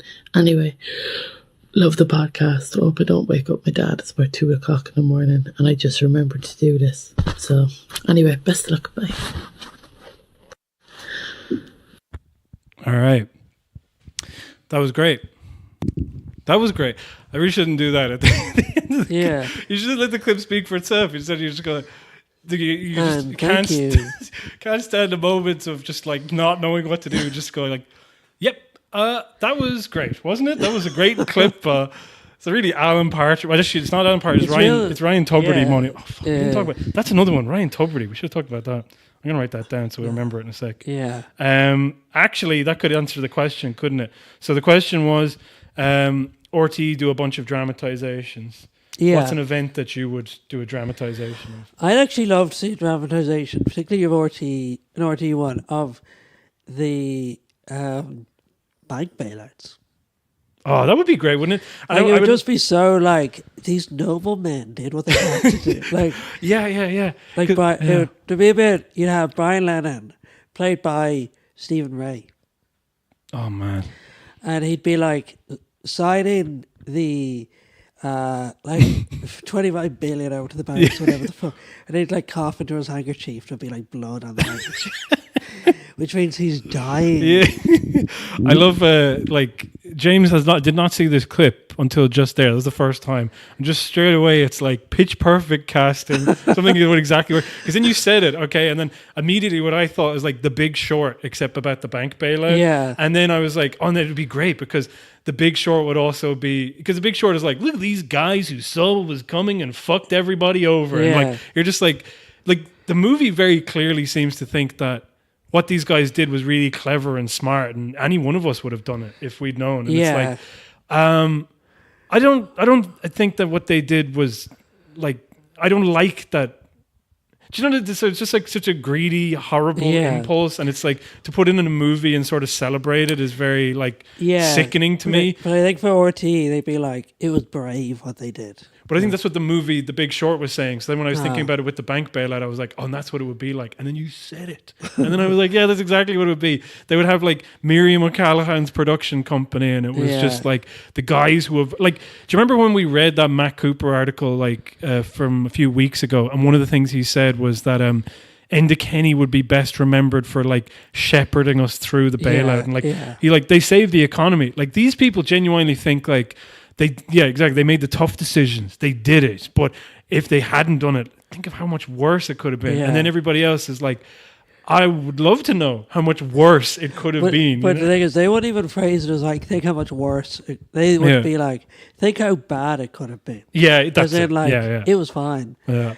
Who would play Bertie Ahern?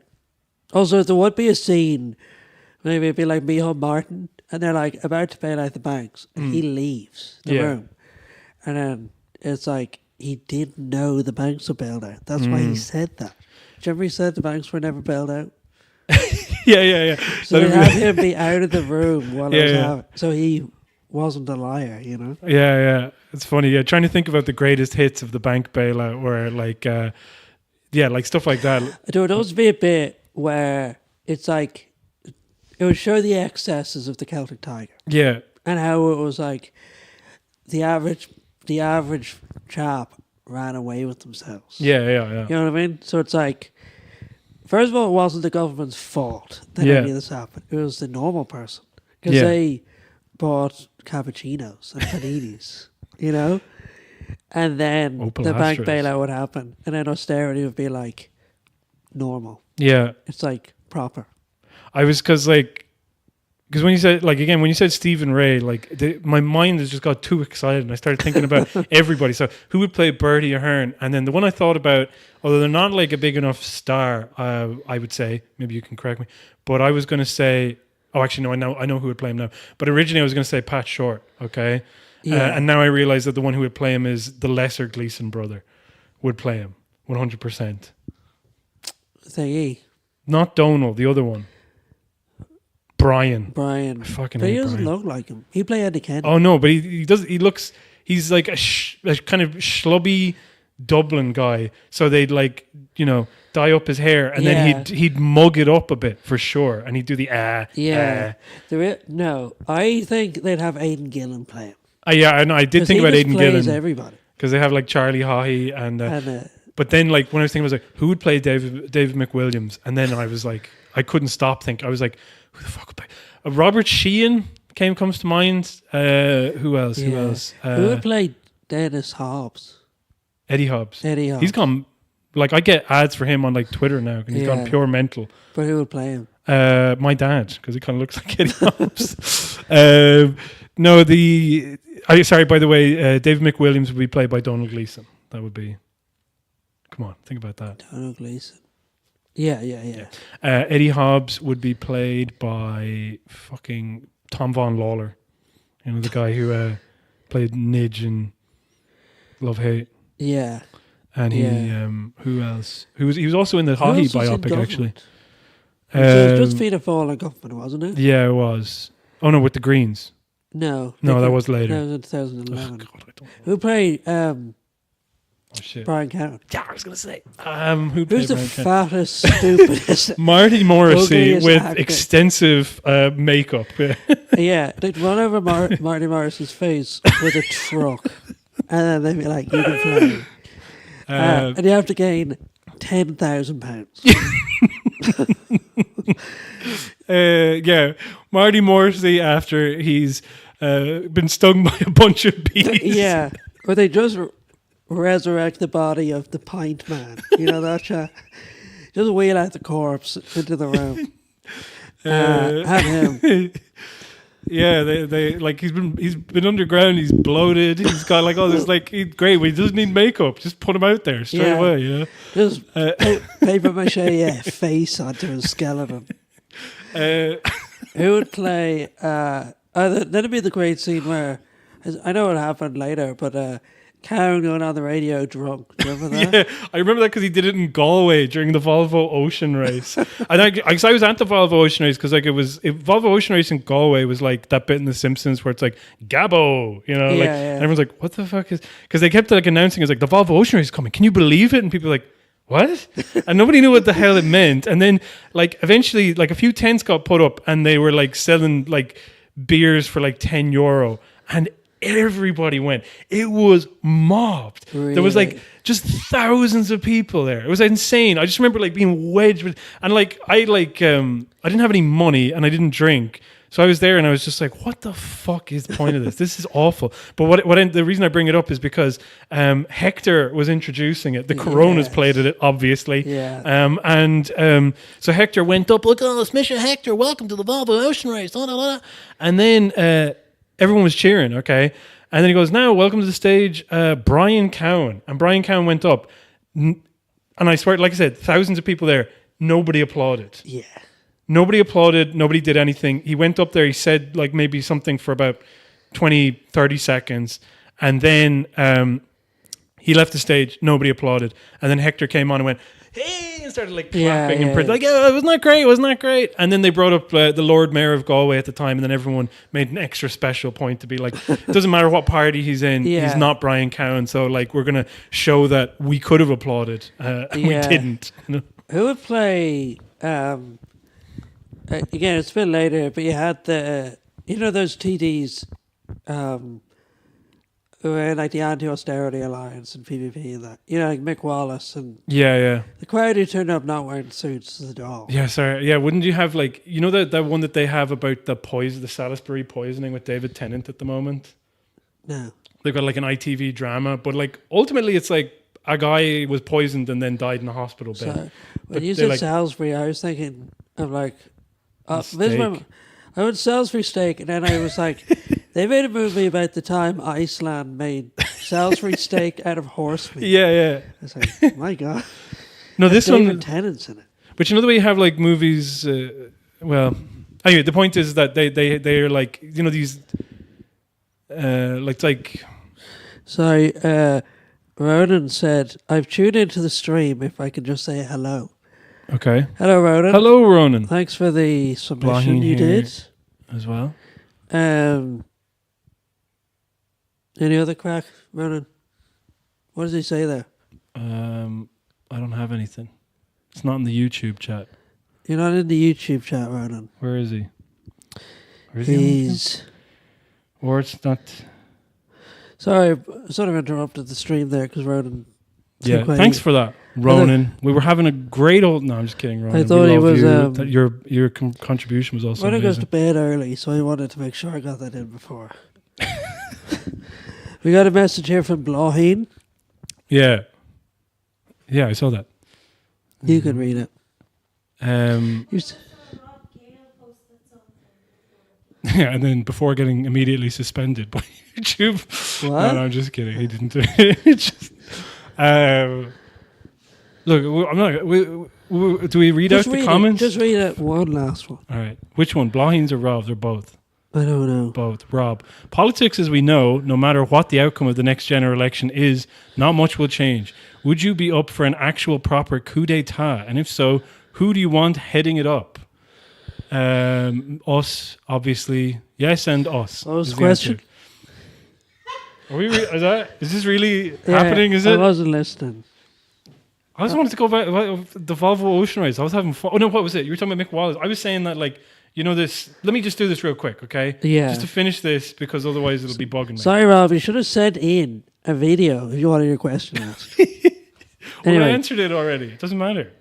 Do we support a coup d'etat and who would lead it? Yes, No. us. No, we don't. Okay. Well, you heard it here first, folks.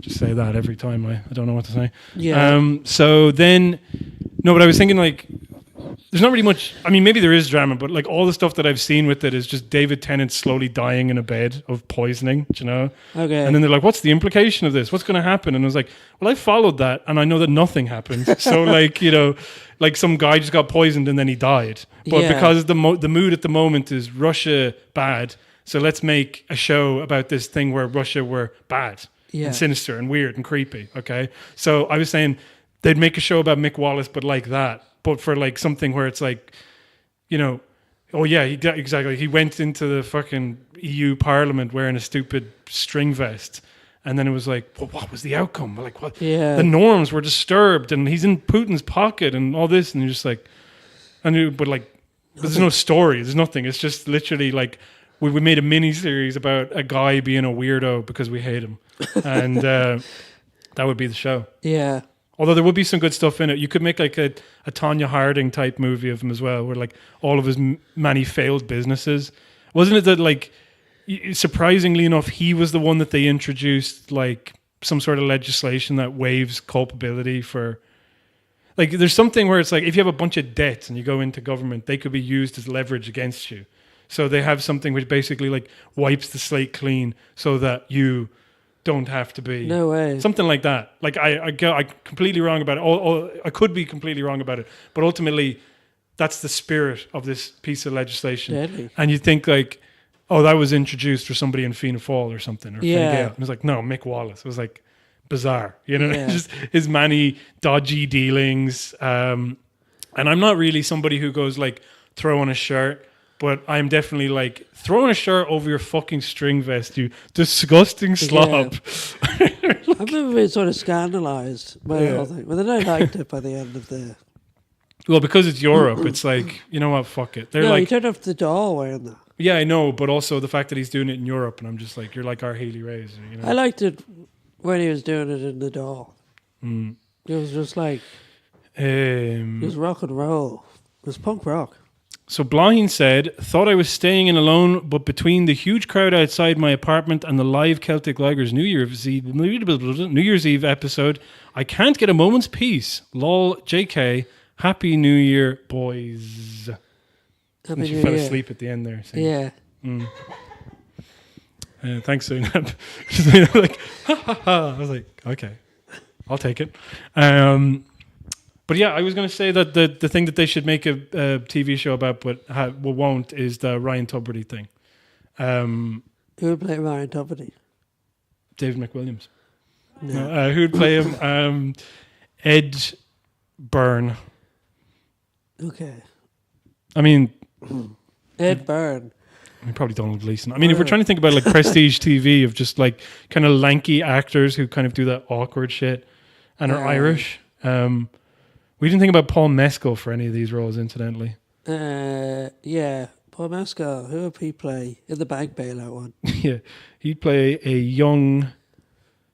No, I was going to say Jack Chambers, but then because Jack Chambers looks like he was in the bank bailout, but wasn't. You know, it'd be funny if they he was they really led into Jack Chambers. It's just him playing football in school. Yeah, he's played by Paul Mescal. I'm actually going to call out Callan's Kicks now. You heard it here first, folks. Do you know that sketch? So they posted a sketch online to promote it in RTE. First of all, they put it up online about 40 minutes after the episode aired, and then they used the hashtag, which is like Callan's Kicks the Year. Hashtag Callan's Kicks the Year is like, yeah, let's see how that gets going. That reminds me, genius. Hashtag Celtic Ligers live stream. Celtic Ligers Kicks Your Dick 2023, 24 or 24. Also, thank you, Blahin. I never said that. Thank you for the message.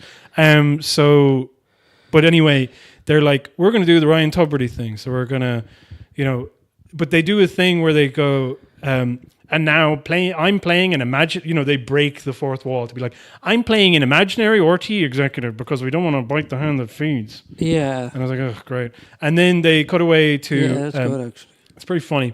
But they cut away then to one of like Matty McGrath or like a rural independent. Yeah. And these are the only politicians in Ireland you are allowed to make fun of because... Yeah, like me and Mark Baldwin. Shout out to Mark Baldwin. Happy New Year, wherever you are. He's dead too. He died today too, actually.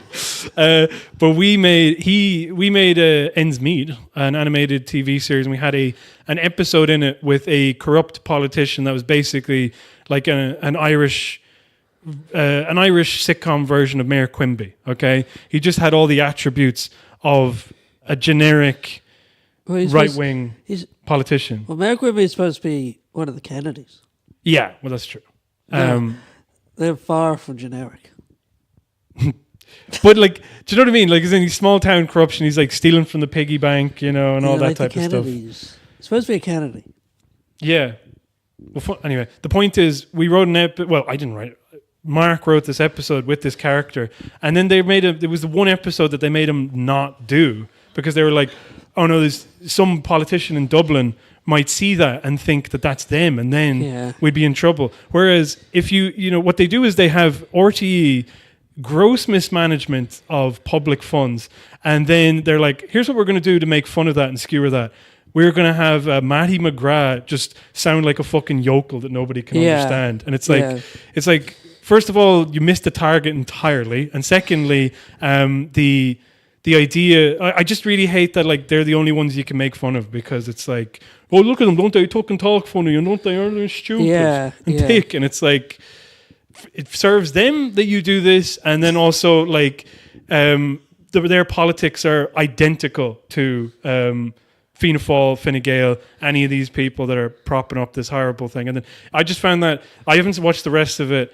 I've heard from a lot of people that Callan's Kicks, the radio show, is very good, but that the TV show can be lacking. My mother, so we probably take that with a grain of salt, all right. But my mother's favorite, the funniest movie my mum's ever seen is "Oh Brother, Where Art Thou?" So just to let you know that that's what we're dealing with when she says, "Oh, he just he really gets them. He really captures them." I don't know why, and I've never watched Callan's Kicks. Yeah. The one time I did apply to write for it, and they never got back to me. I no Irish person, Irish impressionist, can do an impression. No. I don't know why. No. And they're always like, I remember there's a guy, his name's like, is it like Conor Moran? Is he an impressionist? Conor Moran, I don't know him. His same name as someone else, and I think it was me. And he was doing impressions on Late Late Show. But he was doing like David Attenborough. Yeah. But he also didn't sound anything like. And he did. The impressions he did were David Attenborough. Yeah. Try to think of another incredibly generic impression that anyone could do. I mean Schwarzenegger, but probably not him. More. Yeah, exactly. I'm just spitballing until I get to the right one. Yeah. Who would they do? They would do. Oh my god! I'm only thinking of David Attenborough. Robert De Niro. Yeah. Yeah. Is that? I thought I was trying to think of like British or European or something. No. Anyway, he's doing a Robert De Niro impression, and it's not good. It's not good. So that's just a standard of Irish impressionists. And then like Mario Rosenstock, like his impressions where it's like him. those ones are like, I find that funny because it's like he'll do the contemporary guys, and then he will still like smuggle in like, and what would Bertie have to say about this? And it's just like the most easily impersonated politician in Irish history, and he still can't do it. I remember when I was young, I used to listen to. I actually don't know even what I was listening to, if I'm 100% honest. And it was this guy who did impressions of, it was like a radio show, and then it released as a podcast. And he would do impressions of like Roy Keane. Yeah. And like different politicians. And then I guess, who is I don't know why I'm asking you this, because I don't know either. The football manager in like 2008. Was his name like Mick McCarthy? Was his name Niall something? I don't know, whatever it is. In 2008, sorry. Or 2006. Somebody out there who's watching this and heard me say that Mick McCarthy was the manager of Ireland in 2006 I have no idea. would be just like, get the fuck, Why? shut up. You seen it? I don't know, I only know Mick McCarthy because of like Saipan. Like when you said Mick McCarthy, I was like, that sounds about right. Maybe it was him. Anyway, I remember thinking that guy was a real big deal. Like really relevant to everything. But I think it was just impression that the guy could do. Yeah. I just wanted to bring up, because we were talking about Irish people, not Irish comedy people, I don't know what you call it, not being able to do impressions, but Bull Island, do you remember that show? Yeah. There were some really good ones of like Charlie McCreevy. They did a good Charlie McCreevy. But recently, Bosco presenter and Bull Island actor Frank Toomey died, so R.I.P. But he did an impression of Mary Rourke. And like when I was a kid, they interviewed like Mary Rourke on the radio, and I thought, why are they interviewing him like on the radio? He was just like, he just got that like that he was able to do that impression like pitch perfectly. You should tell him that. Yeah. Oh, wait. That was another thing I forgot to mention. Dave McWilliams doing, not Dave McSavage doing. Yeah. Mary Robbins. Yeah, and he'd just be screaming it, you know. Huh? He'd just be screaming his impressions, I'd imagine. Like what did they do her? I don't know. I don't know what that man does. Frankly, I don't She kept care. her husband in a cage. But I just wanted to say as well about another moment from this year that when Bosco was far right. Do you remember? Remember that? No. So anyway, there's an official Bosco Twitter account, and they go like, "Oh, the silly politicians don't build homes for people," and then it's like, "Here's me, you know, on the Aran Islands," and then one day it was like, "They can't even tell what's a boy and what's a girl these days. Kids are being turned into," and it was like, just went on a big thread about how like the schools are being invaded by trans ideology and stuff, and I was like, "What?" And then it was like just gone. Never happened again. Back to going like, "Oh, I'm having a love jam bun today," and you're just like, "This is mental." That's like when your one did. What was the film festival? Oh yeah, the Ackle Island. Yeah. And a comedian we both know. Yeah. Comedian. I mean, I'm sorry, but that's such fucking generous. She was just like, she's supposed to do a thing where if you're talking to her, or when I was talking to her, she would put her hand like up your shirt Really? and like rub your chest. No. But she was just official Twitter account for Achill Island Film Festival, and it was, what was she tweeting? She was just like, yeah, Glinner was right, and like, oh no, it wasn't Glinner, it was fucking Roisin Murphy. yeah, and then she apologized, and she's like, I shouldn't have I shouldn't have tweeted that out from the official account. Yeah, and then like people were like not good enough, and then she was like, you know what, fuck you, and then she went she went back in again for another bite at the apple, and then I think that the Twitter account like it just got deleted entirely or something. She was yeah at was Electric Picnic. Yeah, what happened she was, was like, I struck a thing for women in comedy. Yeah. I've got the women's only comedy stage on Thursday at Electric Picnic at 4 p.m. and it's like, like people putting up their tents and Sunday. But it worse than that, it was like, because I was doing another gig where I was trying to raise money for the Galway Rape Crisis Centre and kind of having a pop at like the Galway comedy scene in general with this event, and we were calling out Bulmers in particular because basically they fund. Do you know what I mean? They all do the. Do you know what I'm talking about? They're freaking bullshit, and like they don't give a shit. It's like, it's easy money. Let's just throw it at this festival, and who cares who runs it? Who cares who runs it? Who cares the fucking people they choose? Who cares the toxic culture that they preside over? Also, like, you know, can we have like one comedy thing that isn't sponsored by like either an alcohol maker, I don't know what you call it, but or like a bookmaker. It's like, get the vape companies in. Yeah, I want to do Elf Bar comedy. I don't know. I mean, anyway, there's all this shit. But anyway, you could go on. Roger Sullivan says, "Please name them." James can do that. I'm not bothering with that. I just don't want to. I don't want to be. I don't want this person in my life, if I'm honest. But like, they were messaging me and they were like, "I'll tell you later." Yeah, we'll tell you later.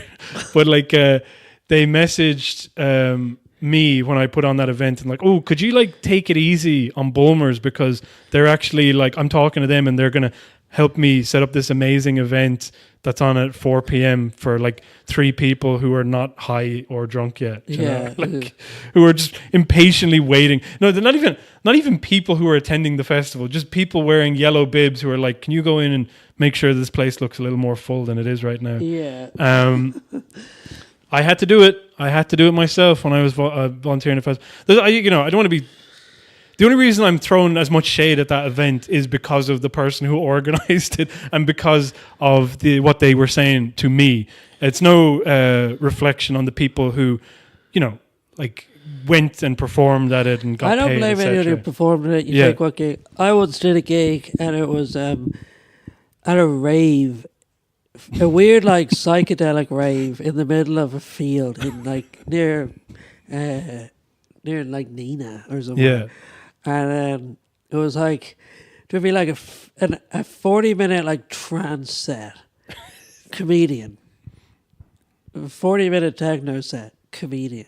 It's like, the idea was that the comedy would like be while the next DJ. Yeah. So like, if I've done that, I don't blame anyone for doing 4 p.m. on Electric Picnic. Oh yeah, big time. But it's not exactly a good and thing, a good gig. So there was that. So that's the thing. Oh yeah, but the thing with Roisin Murphy as well, this will like tidy it up as well. Who is Roisin Murphy? Roisin Murphy is like a musician, and she's like. And who's Dan's mixtape? Actually, our last and final guest is like Dan's mixtape. Like, what a joke! Ha! You know, like fucking stupid. Anyway, whatever. That was just for you. I've never listened to it. Well, he for some reason has this completely monotone voice, and he delivers everything without any sort of like emphasis. So it'll just be like, Leo Varadkar stood in front of the doll and told him that foreigners were good. What a joke. You know, and you just do it like that, and then everybody underneath's like, "Way to go, Dan! You're telling it like it is." He gets so much more fucking views than we do. It annoys me so much. That fucking mentaler that I was telling you about, who lives in like Navan or something. Yeah. The one who records like half-hour videos calling Drew Harris a woke lefty, and he's like, doesn't have this set up. Let me tell you that, all right? This setup is not... No. This setup is not like... I mean, we're not like fucking like Limmy or something. Like... But anyway, like, we're not like, you know, like big time. But this guy, like, records on his phone in a dark room, and all you can see is his face. He's like, and he goes, Richard Boyle Carrot, as I call him, and the woke lefties, like Drew Harris, like Helen McEntee, who hate white Irishmen, and the Chinese gangs who control Dublin. And he doesn't even talk about Family Guy for half an hour before he starts going off. I'm not joking. He gets thousands of views on that fucking video. What am I doing wrong here? But anyhow, what was my point? Oh yeah, you know, Roisin Murphy, doesn't really matter. She's like a musician. She's a has-been. Fuck her. And she just put up something like, I'm very worried about how we can't define women as women, and, you know, or some bullshit about it. And so a lot of people then were annoyed by that and responded to her. And then the people got annoyed at the people who responded to that, and so they started to be like, I love the new Roisin Murphy album. It's great. It's fantastic. And one of those people was David McWilliams. Really? He just retweeted like her album and goes, great listen. Everybody should listen to Roisin Murphy. And it's like, you've never listened to Roisin Murphy like until today. And the only reason you're doing that is the obvious. And the thing is that's radicalizing most of these people is people being mean to them online. It's insane. Yeah. It's insane how it's just somebody being mean to somebody. Like, I hope not that I wouldn't change all of the politics that I have and the things that I believe just because somebody was mean to me. Yeah. You know? It's mental. But anyway, namesake of the podcast, Dave McWilliams, come on the show. Yeah. Yeah, someone, I described the podcast to someone. Yeah. And then they were like, it was called Celtic Ligers. And then someone else goes, sorry. I was talking, you know Conor Barry. You know Conor Barry. Yeah, Conor Barry, of course. Me and him were talking to his friend from Scotland. Yeah. And she was like, what's the name of your podcast? And I say, Celtic Ligers. And then Conor goes to her, have you ever heard of the Celtic Tiger? And in my head, I was like, why has he changed the subject? I completely forgot why we had named the podcast. It's funny when that happens, when it becomes so abstract, because like that's something I was thinking about when we were setting up like the videos. So like you listen to the video the first time, it's like, hey, here's a question I have for you. Like actually, this is what I came up with, like Mark Maloney's one where he's like, Liger 1 and Liger 2, I'll let you figure out what that is yourself. And I was like, huh. The first time I heard that, and then I listened to it like a million times while setting it up, and then it just became like, you know, all right, whatever. And but then, anyway, the point that I'm trying to get at is that like something that was like, that would have been funny. We could have commented on that and talked about that, but it just became part of like the background noise of everything. So like now the fact is like, what do we call our podcast? Why not Celtic Ligers after that stupid David McWilliams thing? Yeah, of course. And then years later, somebody goes, you know, the Celtic Tiger, and then you go, oh, is that? That's like, not us, is it? It's like our name. Gar should have painted his cat green for this. Fucking Mark Maloney, who was here earlier, said the exact same thing. I think you should have too. Well, it's never too late. And let that be a lesson to everybody. If I had to wrap up this whole podcast, and I do, I would say it's never too late. I would say it is too late. And that's the variety of opinion that you get on the show as well. So we'll do 10 more minutes. We hear both sides. Yeah, fucking 10 more minutes. All right.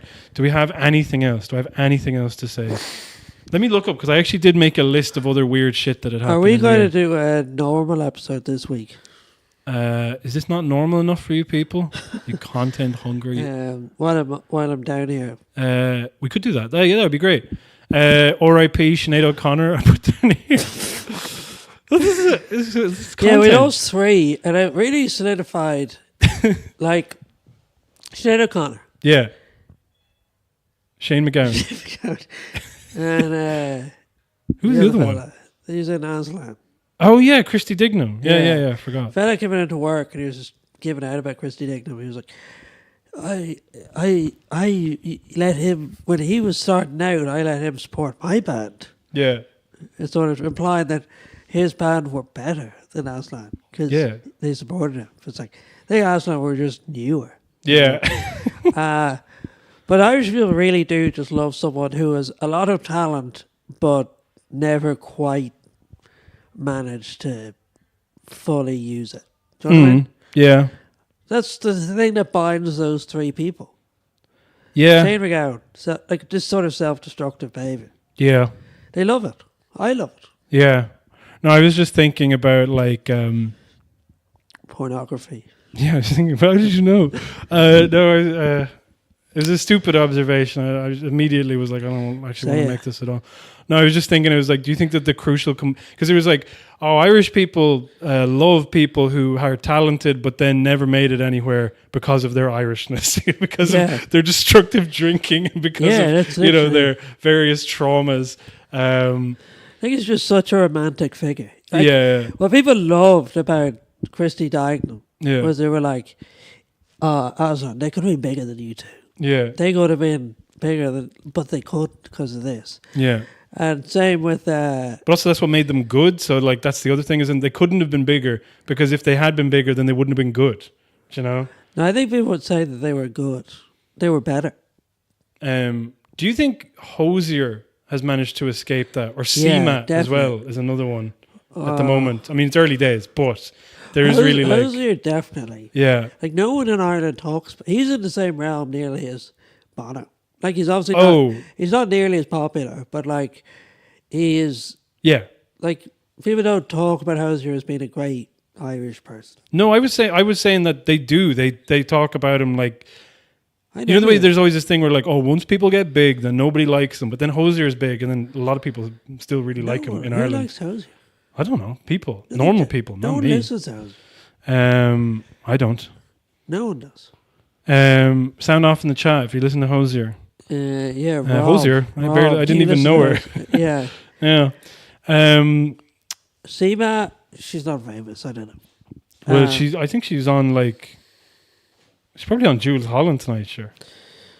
I don't care. Mary Walliper's also getting there. They're just the Pogues. Say that to the camera. Say that to our fucking friends out there. Look at the camera and say, yeah, they really are. These days, they're just Pogues tribute act. No, what was it? Who's next in my laser? In my Apache helicopter? I'm not talking about I was going to say about did you see Dave Fanning? Like, because here's one thing I want to bring up as well. I've forgotten to is when the English have to figure out how to respond to something that the Irish give a shit about, and then they invite in their surrogate, you know? Yeah. And it's always like really... It just makes you really angry, basically. But like Shane McGowan dies, and then they get Dave Fanning on, and Dave Fanning is just like, Dave Fanning? You don't know Dave Fanning? No. He's like, he's rattle and hum, used to be like a host. Well, that's what his voice kind of sounded like, kind of that kind of like strained husky voice, kind of, Dave Fanning. Once you see him, you'll know who he is. I'm pretty sure. No, that's not. That's Dave Fishwick. I've never seen that man in my life. Dave Fanning. Where is he? Here he is. This guy. That's a different guy. That's what I mean. It's Dave Fanning. I've never seen that man in my life. For fuck's sake. Come on. Look at him when he's younger. Yeah, he's beautiful. What do you want from me? Anyway, the point is, he's being interviewed about. Who is he? What does he do? He was like one of the original DJs on 2FM, and he would play like U2 and that type of stuff. And he was kind of seen as somebody who had their finger on the pulse of the youth. And every so often, you have a show, and he's got like that radio voice that's kind of very charming. But like anytime he opens his gob about anything that I care about, I'm just like, fuck off, you just suck. Yeah. But like he was talking about, like, it's not like I don't really know much about the Pogues, but like they're like, Shane McGowan is an intriguing character. He's like this body of an impressive, like less than you might think, but like still like an impressive body of work insofar as like the stories, the characters, the sound, the life he's clearly led, and then they invite Dave Fanning on, who's like some kind of, as far as I know, South Dublin fella. Nothing wrong with that. And then he just goes like, yeah, he wasn't that great. He didn't really have that many songs, did he? Like, what could you point to? I was like, off. why would you invite him He on was to a talk about hero. fucking Shane McGowan? But it immediately reminded me of when they got Fintan O'Toole on to talk about Ryan Tubridy. Oh yeah. Oh my god, that annoyed me so much because I was like, we're all enjoying Ryan Tubridy being skewered on the Oireachtas TV or whatever, and then they fucking go and Wow, he went to Blackrock College. there you go. It's like our dads. Yeah, yeah.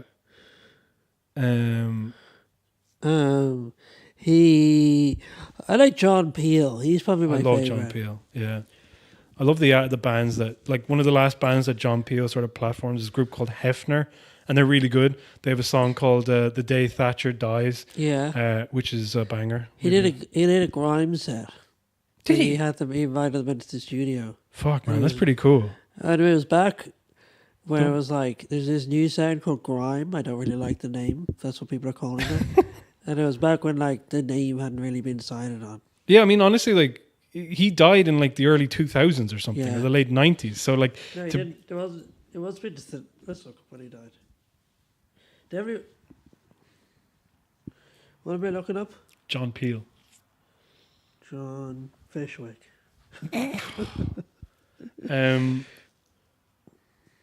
But yeah, they get Fintan O'Toole on with Channel 4. 2004. Yeah, R.I.P. that's crazy though for grime. Do you know, if you're like, there's something to this, and imagine how old was he? Old enough, it says here. Old enough to die. He was born in 1939. So and then he died in 2004. And then he died in 2004. So people, get your brain boxes working. Yeah. Any nerds 'Cause in I'm the not audience? fucking doing it. Yeah. Whatever. Zainab, do you have anything with that? 1939. 2004 minus 65. 1939. 35. 65? 75? 65. Let's just say 65. Okay. Yeah. Thinking that grime sounds good at 65 is quite new. Thing. Yeah. Maybe like my dad. 1939 Yeah. minus what? 2000. It's okay. It's fine, man. It's very good. It's not even your fault. It's like, I can't do it, okay? It's just like, we just want to leave it behind. You know? 2004 minus 1939. My fucking phone. It's 65. I've already mentally All calculated. right, fine. 65 years old. Imagine being 65 and liking grime. That'd be like if my dad liked grime, is what I was saying. Your dad's only 65. He's 67 or 68. God, fuck, how fucking old is he? My dad is so old. I'm just getting really upset. Oh my god. That's so uncool. How many Christmases do we have left? Yeah. You know that thing? It's like one day your parents put you down and never picked you up again. Oh, stop. Don't. Where I it's can't. like, one of these days, my dad's going to put me down and never pick me up again. He's 65. He's getting up there. Yeah. He's not going to be able to carry me to bed. He's like, able to burp me and, like, you know. I don't know. I don't know why I felt the need to. You know what? It was good enough. Just leave it. The joke. But I had a little bit to it. But Fintan O'Toole is being interviewed, and then they're like, what about this fucking dickhead Ryan Tubridy? He's a real piece of shit, isn't he? And Fintan O'Toole's like, yeah, he is. Like clapping for like a seal for his supper, you know? And it's just like, you are the same. You are the same as You're Ryan Tubridy. literally Ryan Tubridy. Fucking. And then the thing that they did as well that I forgot, like, they were like, Ryan Tubridy, to give you an explainer for like the UK, and they made a montage of like, just to show like how fucking stupid is this. And so they had a collection of like Ryan Tubridy clips. They have him interviewing Bono, and then they have him interviewing Tom Cruise, and then they have him lifting a big sack of potatoes up onto his desk. And this is like the montage they used to show Ryan Tubridy. It may sound crazy, but he made so much money in Ireland because people in Ireland loved him, you know? Yeah. And I was like, you created Jimmy Savile, you fucking freaks. Don't ever look at me and try to be like, isn't this these bunch of weirdos over here? Your These spud tootsies. munching waif Fuckers. is the richest man in Ireland. And then you get like Fintan O'Toole, and it's like, yeah, I'll make fun of them for, You know, like, I probably didn't get paid. Exactly. Just to be seen on Channel 4 and like I have another book coming out. Yeah, I'm one of you. I'm Channel 4. I'm not over here. Yeah. But what's his next book going to be called? It's going to be called. Do you know what? Sorry, I was going to say something about January 6th and linking it into Maloney's rise or something like that. Do you know? Who's Maloney? You know, from Mark Maloney, the president of Italy. January 6th.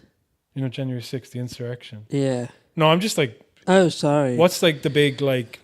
Just the fucking smorgasbord of all these I think liberal talking points. I think it's going to be like the time I went to America when I was 16. Yeah. It's just going to be that. And then it's going to be like, and then the last chapter is going to be like, America's really different now than it was in the 70s. Isn't it? That's how long we've come, sort of thing. Yeah. Because his other one was like, he was just talking about when he was young in Ireland and how different it was. I was just trying to think about Joe Biden, something with that as well. Yeah. He's like... Biden's America. Yeah. Yeah, it's probably going to be called Biden's America. Yeah. And he's going to start off, he's going, Biden is so old. I finished listening to... That's 1 a.m. That's 1 a.m. What we call it? Finish your anecdote. No, it's not. Just open up a whole other thing. But I just finished listening to Hell of Presidents, the 12-part miniseries that they made on Chapo about all of the presidents of the United States. Yeah. But it really paints like this journey of just an empire in decline once you get to the end. The last episode, it's like hearing about Biden and just... But it's interesting because it was recorded in 2021, okay? Yeah. And I think 21 or 22, something like that anyway. But either way, they don't have present day Biden, which is, you know... So much more decrepit. So much more decrepit, but also like, you know, I saw a picture of 40 beheaded babies, man. And then they go, can we see it? No. And also I didn't. And also, where am I? Yeah. And you're just like, this guy on autopilot just defending genocide and funding it. And just like, you see those articles written by those American simps or like those American loving simps or like Fintan O'Toole. Like he's not like an American loving simp insofar as like, you know, it's just that he loves talking about America. Do you know what I mean? Yeah. Which is also insufferable. But either way, what I'm saying is that he, you know, any of these guys who are writing about Biden, particularly in the current moment, they'll always have this sentence in there. We know that Biden is a decent man. It's like, why do we know that? Yeah, I know. And especially now when you see the stuff that he's doing, and it's just so inexcusable, indefensible, so horrible, so awful, and it's almost like he's not even out of a place of animus that he's doing it. It's just that clearly this is who he is because it just happens instinctively. Yeah, he's really reverted to form. Yeah, and I just find it like... but anyway, I was just trying to think about that in the context of Fintan O'Toole writing a book about Biden's America, where it'll be like somehow like Israel, like, oh, that was a bit of a stain on his presidency, but like, you know, the economy was doing well, and how come people don't understand that actually like their lives are actually better? They still want Trump. Like that's what's going to happen because Trump will probably win, and then that's what the next book will be about is like what's liberalism's failures to address these problems, but he'll never talk about the actual failures. It'll always be like, you know, why don't the public understand why things are complicated, and that's why they can't be good. And it's like rather than you see something that Biden is doing, which is objectively horrible, completely inexcusable, and that just would just be like a footnote. It'll just be ignored. It's just like scary. That's just gibberish there. I don't know. But I mean, there's a nugget there, but there's something. Bye. We're done here. We're done. We're gonna wrap this up. Yeah, that's good crack. I think it was. We should do it again sometime. Happy New Year, everybody. Everybody who contributed. It was really great. All of the comments. Thank you, Roger O'Sullivan. Thank you, Emily O'Callaghan. Wait a minute. That wasn't somebody who commented. That was crazy. I don't know where that came from.